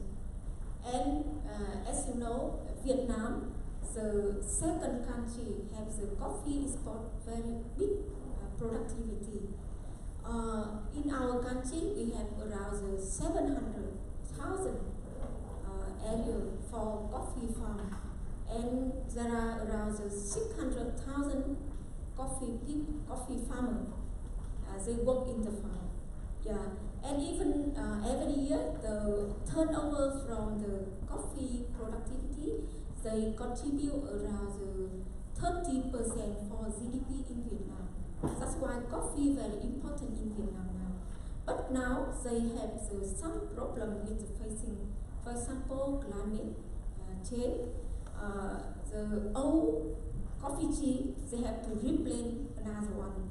And even they have competition with another tea, even for the limit water for the dry season. Yeah, that's why we're thinking about we have to build the information for support to the farmer. Yeah, in our information service, we have the 3 social data. The one from the satellite data, like the zero data, and the second one from the field data, and another one from the expert advice data. Yeah, we combine 3 one, like some weather data, soil map, and NDVI, SPI data, and even for some coffee trader price information and the farm side location information something. We also building information for the 3 kind of channel. We building for the mobile app, for the smartphone, SMS for the traditional phone, and even for the website. We support for the farmer because you know the farmers they have the different kind of device, terminal device. And even now we already have around 10,000 farmers. They already download and install our app in the mobile. And now we also have the business model trial phase. We have the exclusive business model, and even for loyalty business model, and the buyer, they have to pay money depend on what kind of information is useful. Yeah, some information we get free, but some information we have to pay for our farmer. And also we have 3 kind of business model: B2C for government information, and B2B for some factory processing factory, and even for B2C, farmer. And in the future, we also thinking about the advanced technology like smart agriculture. You know, in Vietnam now, they have the 4.0 evaluation industry. That's why they want to apply the advanced technology in the agriculture, like smart agriculture, IoT, and machine learning or something. Not only green coffee, even for tea and for the pepper and durian, because some tea have the same environment like a coffee. Okay, thank you very much for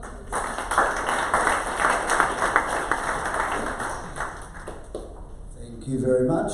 Now, our final presenter from Vietnam, and our final presenter for the afternoon before we go into the panel, Alexander Hoff, Sat for Rice.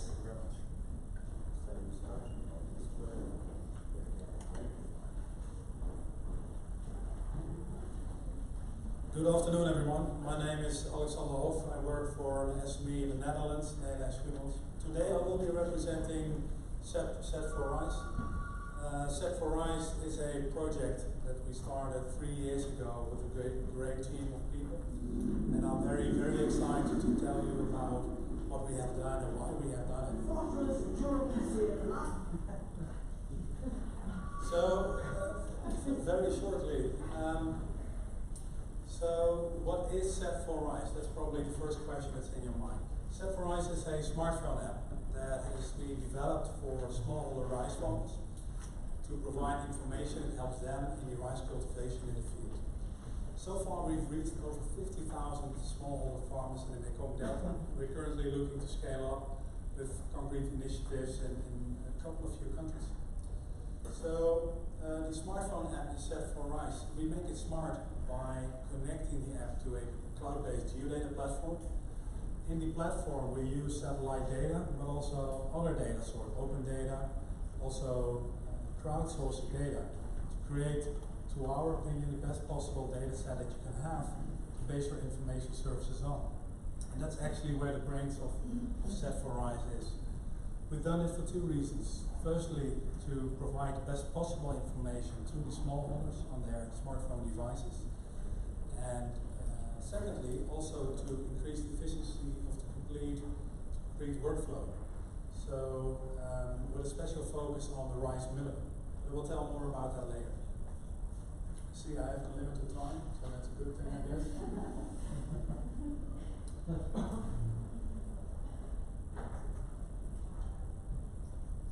So I would like to summarize Set for Rice to you in oh, that's bad.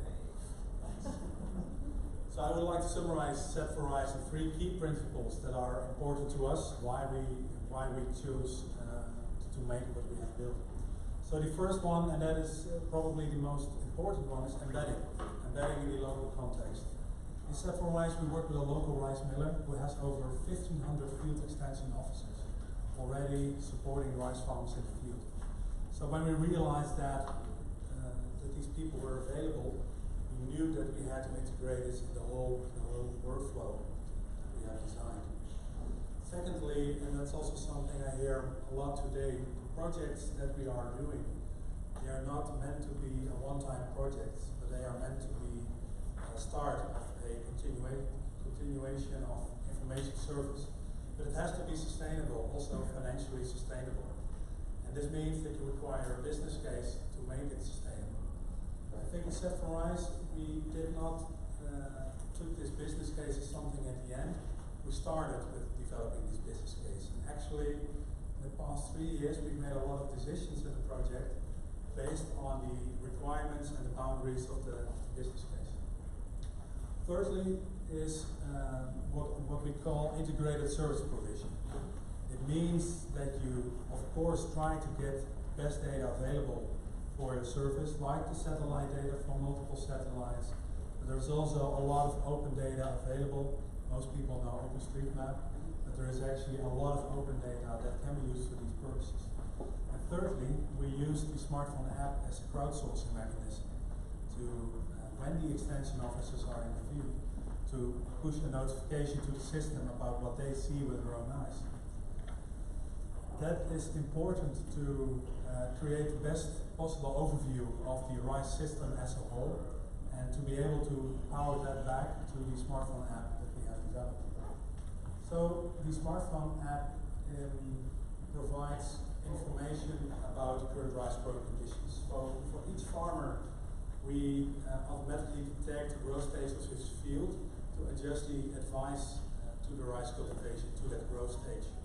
But we also provide pest and disease alerts. By crowdsourcing all the pest and disease alerts in the whole region, it's possible to get a very accurate and real-time image of the pest and disease risks. You can imagine that we have built this database, this system, with the best possible information on the rice cultivation, and it actually covers the whole Mekong Delta for our project. So we use this information for the app, but it also allows us to build a accurate, real-time, and relevant rice information service. The screen says 45 seconds, so I will finish it. So that's what we did. We built a rice growth information system on top of the same platform as the smartphone app. This is what our partner, the rice miller, uses to optimize their work activities, like logistics surrounding the rice mills or the coordination of the field staff. And the efficiency gains from that are revenue that we use to cover the costs for the operational app service to the smallholder farmers, so we can provide it for free. That is that way we close the business model. There is a video online that, if you want to know more, there's an interesting video on YouTube. You can search for Set for Rice and you'll find it. I will also be here today. That's all for now. Thank you for your time.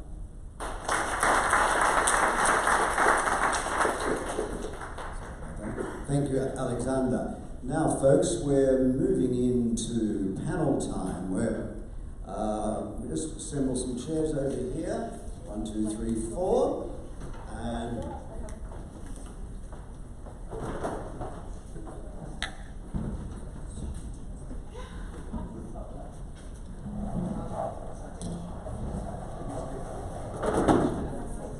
okay, so if I could call Catalina from NPM, Joseph from Planet, Lisa from R3I Ventures, and Razarin from Listenfield to the stage, and Rud will be your moderator. Now, we've got multiple microphones. Good, take a chair. Over to you, sir.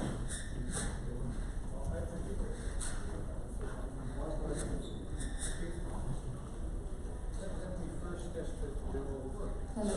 Yes, this one.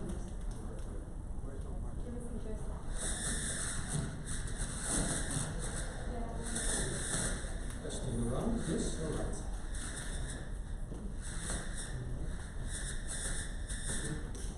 Maybe we don't need it.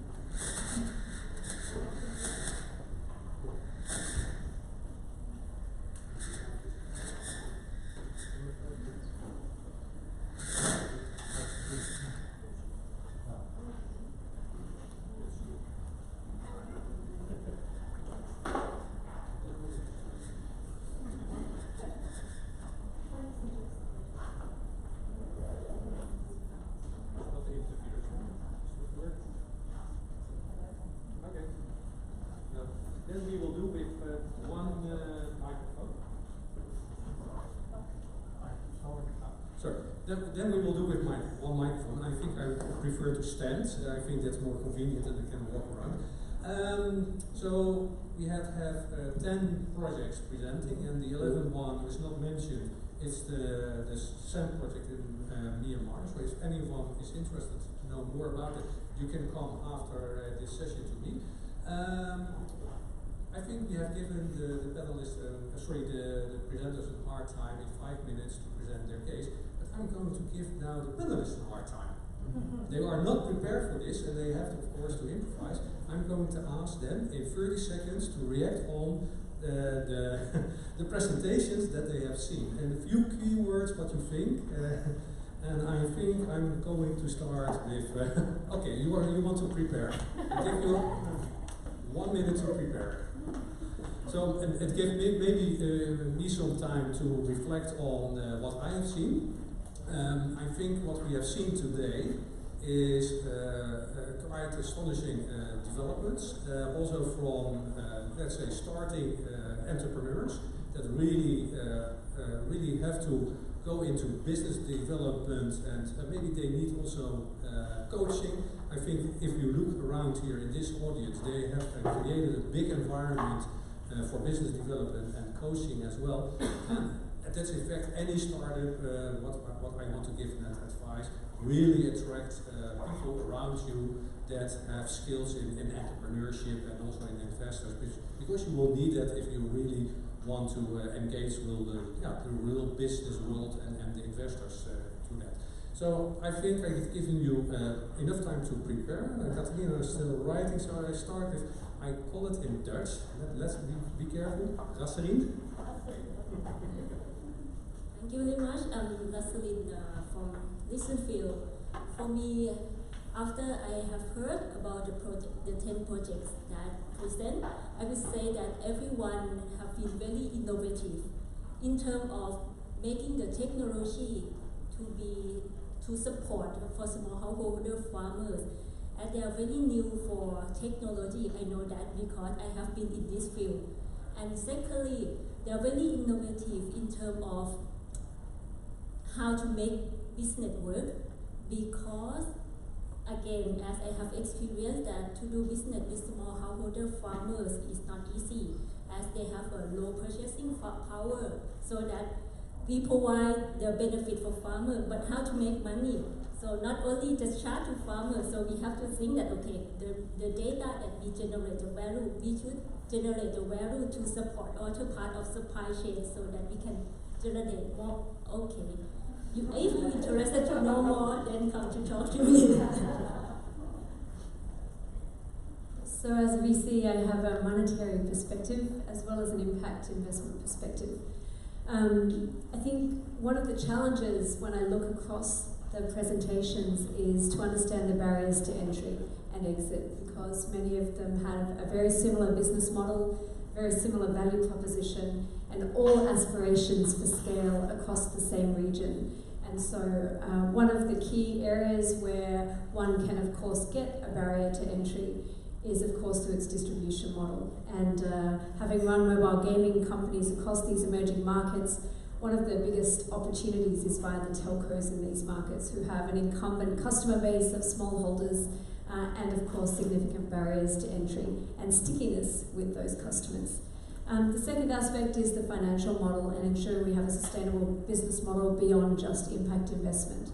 And one of the opportunities through having a consortium approach is of course getting others in the value chain to pay on their behalf. And so those business models that I saw where the business-to-business aspect of financing is a focus, I saw as the more fundable of the opportunities.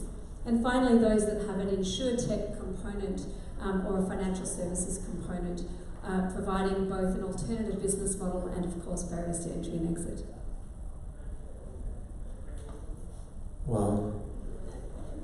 Okay, so I come from Planet, and from my perspective, I thought that there's some certain themes that run through most of these presentations, and that obviously has to do with technology and how quick you can get technology into analytics and then into the hands of farmers to give them advice. I think this is a very common theme that's moving throughout both for the large enterprise farms as well as smallholders themselves.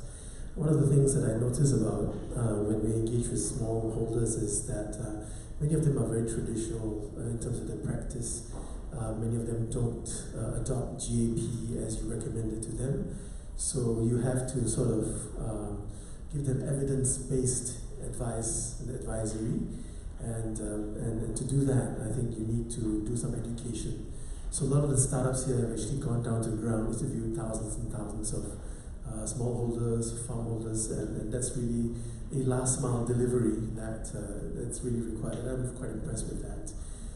The other thing I noticed is that there seems to be some overlap. I think lots of this stuff that each of these presentations have shown are actually reusable in multiple crop situations. The other thing I find that is missing in this particular presentation talk presentations about tree crops and perhaps things like palm and other trees. So there's very much like field and also row crops. But I think in ASEAN itself, there's plenty of opportunity. Thank you.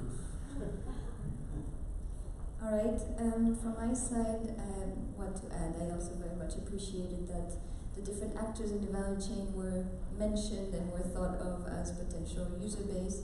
And coming from working with financial institution, that is very much welcome, looking at how this data can be integrated. In the end, it is just an additional source of data that you would integrate to whatever source you're working with. So the more flexible or the more thought through systems that are developed are very promising. Yeah, that's all I'd add. I think Catalina was reading my thoughts because she was already answering my first question going to ask her. She's quite sending or receiving my thoughts.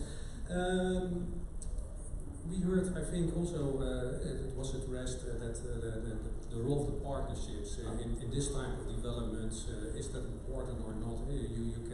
You think of this is really a business enterprise should take this up, but as already mentioned, you have to engage with the users, and that's where the NGOs play an important role. But Catalina, for instance, if you have heard the different presentations, and of course the Dutch platform for inclusive finance is looking into the use of, let's say, investigating the use of geodata for inclusive finance with its partners in the Netherlands quite a lot. What do you think the role of partnerships, like we have seen here today, is important also for developing services for inclusive finance? Can you reflect on the role of the partnerships for that, and what is needed for that? Thanks. Yeah, so just very briefly a few words on the Netherlands Platform for Inclusive Finance. We bring together 13 Dutch investors of varied nature, be it commercial banks, development bank, ICO as an NGO, And we've been working over the last 3 years, I believe, got in touch with Ruud, and very much based on the G4AW projects, we thought, well, this makes a lot of sense. These are great innovations. What we were also seeing is that it is tricky to have smallholder farmer as the only user base. So on the one hand, financial institutions are very much key to be involved since the start, because a farmer will receive additional information on the app, will therefore make different choices, and might approach a financial institution for services. The main issue here is always information, data, right? That is the main reason, one of the main reasons people are excluded financially. So if we look at geodata, it is, as I said, adding a layer that allows for the farmer to connect with financial institutions, to receive input finance, to receive investment capital. In that way, making smallholder farmers, agriculture being a very, very difficult sector to finance, less risky, or at least making the risks manageable, and on the other hand, lowering the costs. And I think in the presentation here, I'm sorry, I forgot, G4 Indo, I believe, the logic of having the insurance product lower the cost, because the model is still very much to have the loan officer go onto the motorbike and go and check each of the farmers. I mean, that's a huge cost that you can reduce. So on the one hand, we see farmers can benefit from this with increased yield, with a constant supply. It will provide a track record, and this translates for financial institution in risk management, improvement of risk management, in lowering of the costs, in making better designed products for farmers, and in increasing outreach. So that is very much key for financially including more smallholder farmers. In terms of partnerships, it's really bringing 2-3 worlds together, and everybody speaks a very different language, and it's going to take a lot of trial and error. And we are very, very thankful that G4AW has taken this on, and that we are able to bring in another piece of the puzzle, which is the financial institution, not just as providing finance, but as an additional user base. And I think, I want to call that out to all the other people working with different actors in the value chain, to think along those lines. How is it that the different actors can make use of different apps? Of course, great if it is one app where we can integrate everything, and then think of how is it that we can, throughout the value chain, integrate these different data sources to have the most transparent, the most efficient, the most constant and well-working value chain. Thank you very much. Maybe we have time later on also to reflect from reflections from the audience on the role of finance institutes in this and what opportunities they see. A question for Lisa. What do you see as the role of the partnerships as you have seen today? Because you come from a business environment which is maybe completely different, but with connecting high tech, let's say, with the bottom of the pyramid, that's another type of developing the market. So what is your reflections on that perspective? So I'm an early stage tech investor taking stuff out of the labs to commercialization. And let's be honest, most early stage investors just don't have the risk appetite. So it requires someone or financial institutions who want to play at the higher risk end of the spectrum, firstly. And it may not necessarily be a monetary gain that they're looking for, it may be an impact investment gain that they're looking for. The second thing is if you can get various players within the value chain aligned, you've got 2 opportunities for business model disruption. First is that you can change the level of alignment of incentives, which is fundamental if you want to get traction of your product. And second is you can change the level of information risk. So where in the value chain can you change the questions, who, what, when, where, or why, so that it creates a disruption or an opportunity.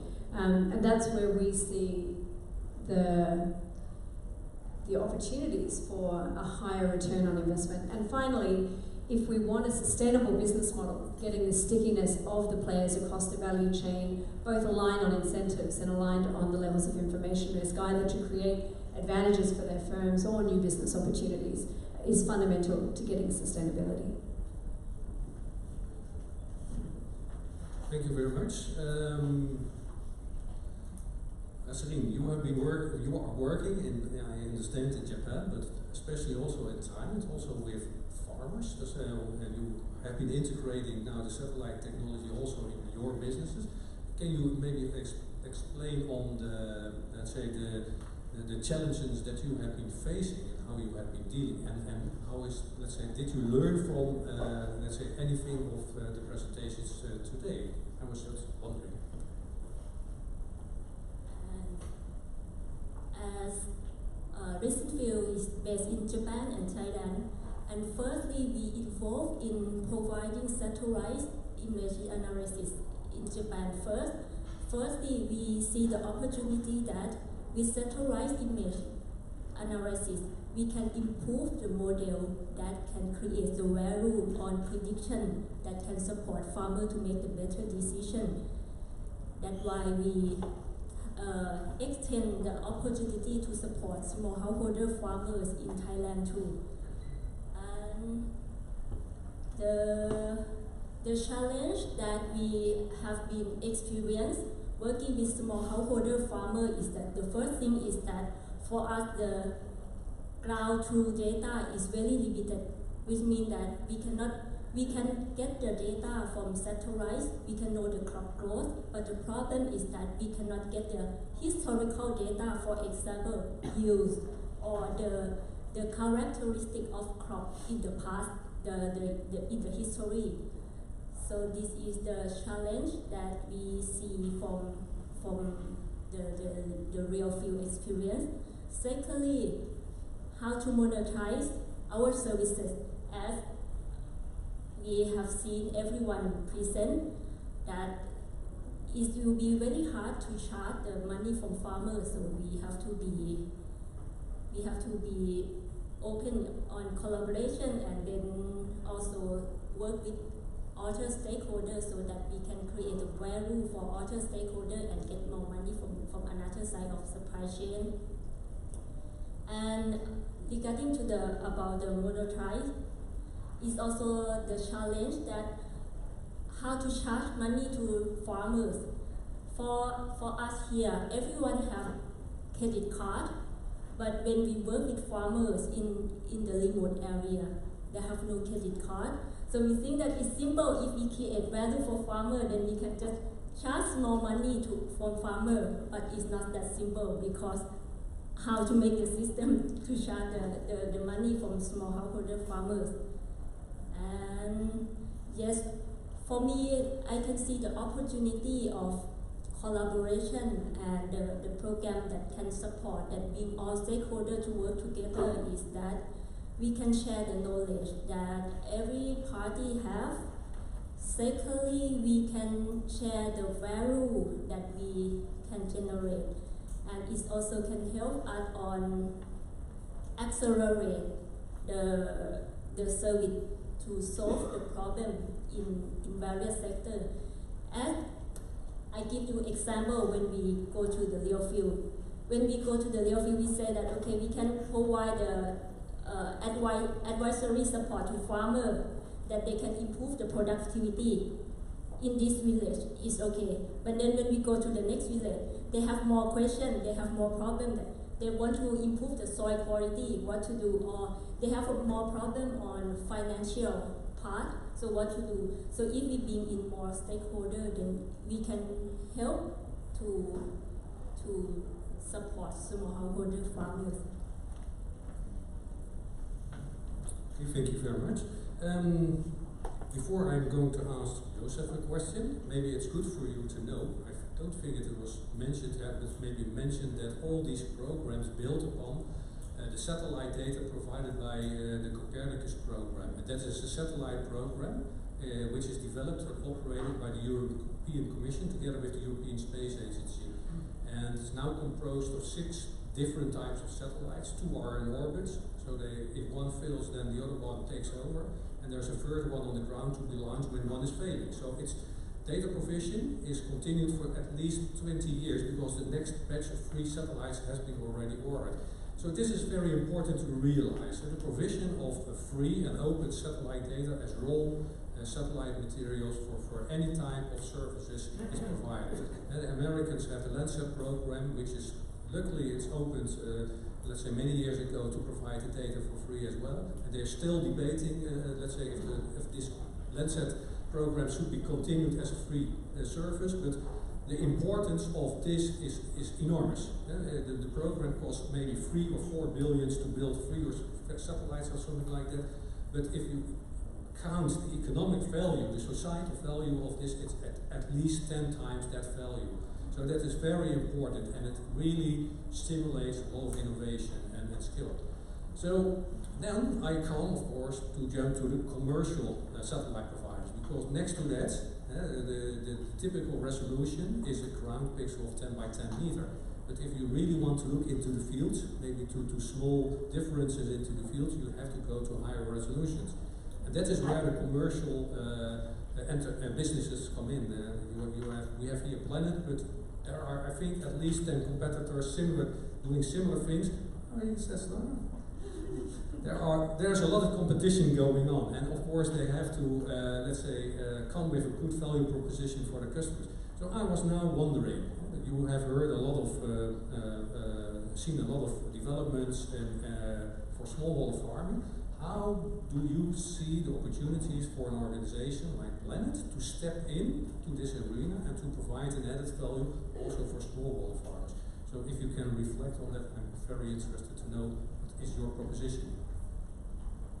I just love that question, and I must say this entire forum is such an eye-opener, and it's such an inspiring event as well. Just to let you know, we are also part of the Copernicus program as well, Planet, and that was already done like a year plus ago, I think. As far as commercial satellites are concerned, yes, we are not free. You have to pay some money for getting data from us, primarily because we're a private entity as well. Right? We're not funded by a large government that is, benevolent enough to give out this thing. But at the same time, the mission, don't forget that the Planet came out from a mission to basically disrupt the world by providing satellite data to everyone as well. So that's part of the mission. And the other mission is also to be able to collect the entire landmass, the picture of the entire landmass every single day. And that mission 1 was completed last year. Was it 2 years ago? That's right, 2 years ago. So the idea of being inspired by these this vision and mission of the company is why it started. Now, the thing about getting free data versus commercial data, of course, he rightly mentioned that we give a more higher resolution image. So we have a collection of a 3 by 3 meter pixel resolution data. We collect that every day, right, throughout the world. And to answer her question about getting cloud-free data, so the advantage is that we're overhead every day, right? We take pictures every single day, and therefore once the cloud's clear, we are there. We got that picture, and we've been taking these pictures for the last 2 years.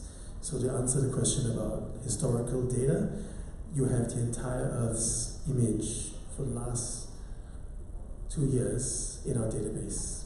And you can do every kind of analytic that you ever want to dream of. And deep learning will produce data that you've never thought was there on Earth. So this is a very large vision, and it's real today. So when agricultural company comes to us and looks at free data versus our data, that's one of the things that they look at, among other things. Now, having said that, we also own the constellation of Rapid Eye. Rapid Eye has been around a long time. They were one of the first constellations that were designed for agriculture, and Rapid Eye has been profitable for a long time. So that answers a question about whether commercially available satellite images for agriculture is a viable business model or not. One of the very important elements that come to mind when we talk about getting data and using it for your agriculture-specific analytic work is that we provide support, right? So we have dedicated engineers worldwide that give you the support that you require. Can you make the connection to smallholder farming? Oh, smallholder farms, okay.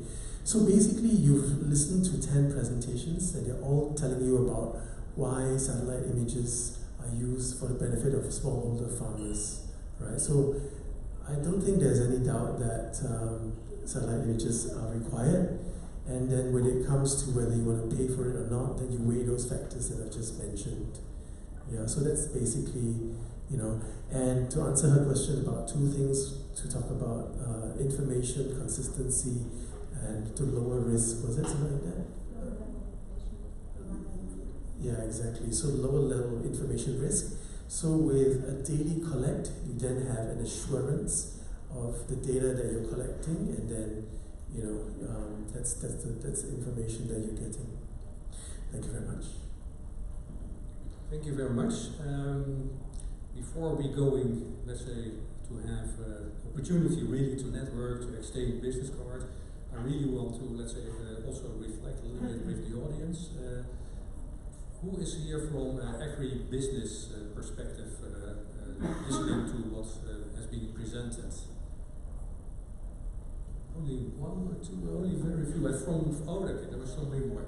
And from the banking, who's here from banking and investors? Are they here? So who else is coming from what direction? Because I see very few hands being raised. Okay, maybe too much, and we will have a look into the audience list. I want to give you an opportunity to, let's say, to also maybe raise a question that you want to either have to for the panelists or to one of the pitches. So, is there anyone who has a question? I see one hand raised over there. Maybe you can come up here and also introduce yourself because we have only one mic. So, and any other one person that will come. Okay, hi. Sorry, my name is Debisi Arinze, as I run a small aerial robotic company, just started a startup here in Singapore. My question really is for Rasarin, right? Joseph mentioned that they have about 2 years worth of data available now. And I remember when you were talking, you said that part of the challenge that you have with the farmers is that there's not enough historical data.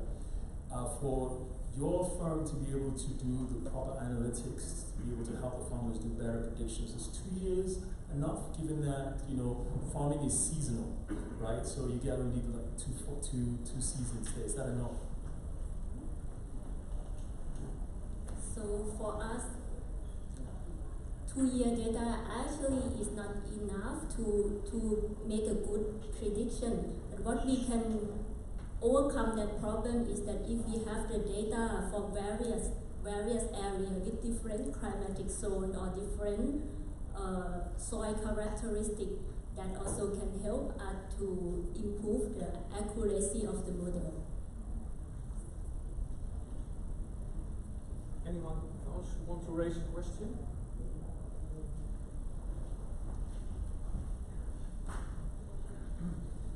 Sorry, this is not really a question. This is just adding to the question and the answer. The other problem with small landowner farming is, especially in the Asian region, is that crop rotation is very important. Having the same crop over and over again actually ruins the soil and the farmer's future ability to farm. So when we have 2-3 years of data, it's great, but it's also not always helpful because we need to then change him or her into another crop. So the data actually has to be more than one crop. Data should be multiple crops on the same land. Then you can start planning for the next decades to come. Thank you. Are there any other questions? Yeah. I'd like to address the question to Joseph, Wilson Chua, Manila Bulletin, tech columnist. Have you come across people that wanted to use your satellite data to examine fertilizer runoffs?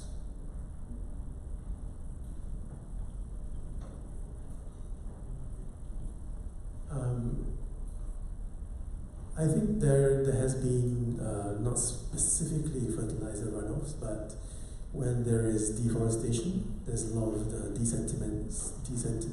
sedimentation, and there's a lot of flow, and those we can see.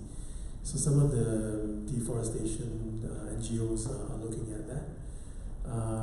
So as long as they are visible, so we have RGB and IR, you can see it.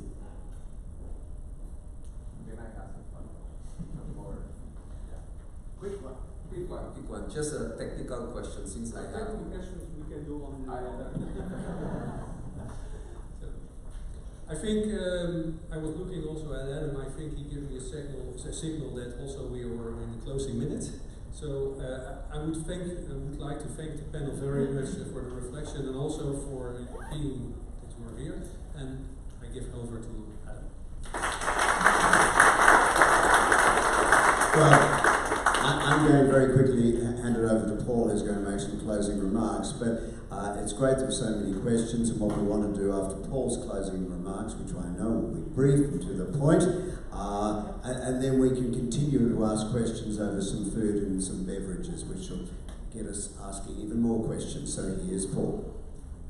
Yeah, look, thank you very much for coming. It was fantastic presentations, and I've learned so much and been quite inspired by what is happening in the smallholder sector across Asia.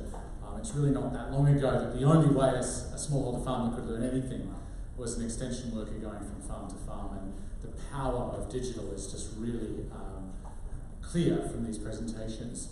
At the end of these events, we always tell you about what's happening in the next digital learning series event. We're going to make an exception today and tell you about the demo day for our upcoming digital ASEAN Accelerator. We screened right across Asia for the very best ag tech companies that are working with smallholder farmers through a very careful process, selection process. We've come up with 7 very promising technologies. We've been working with them for 6 months now, together with our partners Yara and MUFG. And the final demo day, when they present on, pitch their business and present on what they've been doing as part of the Accelerator, is here on the 30th of July. Please come. Please join us for a drink after the event.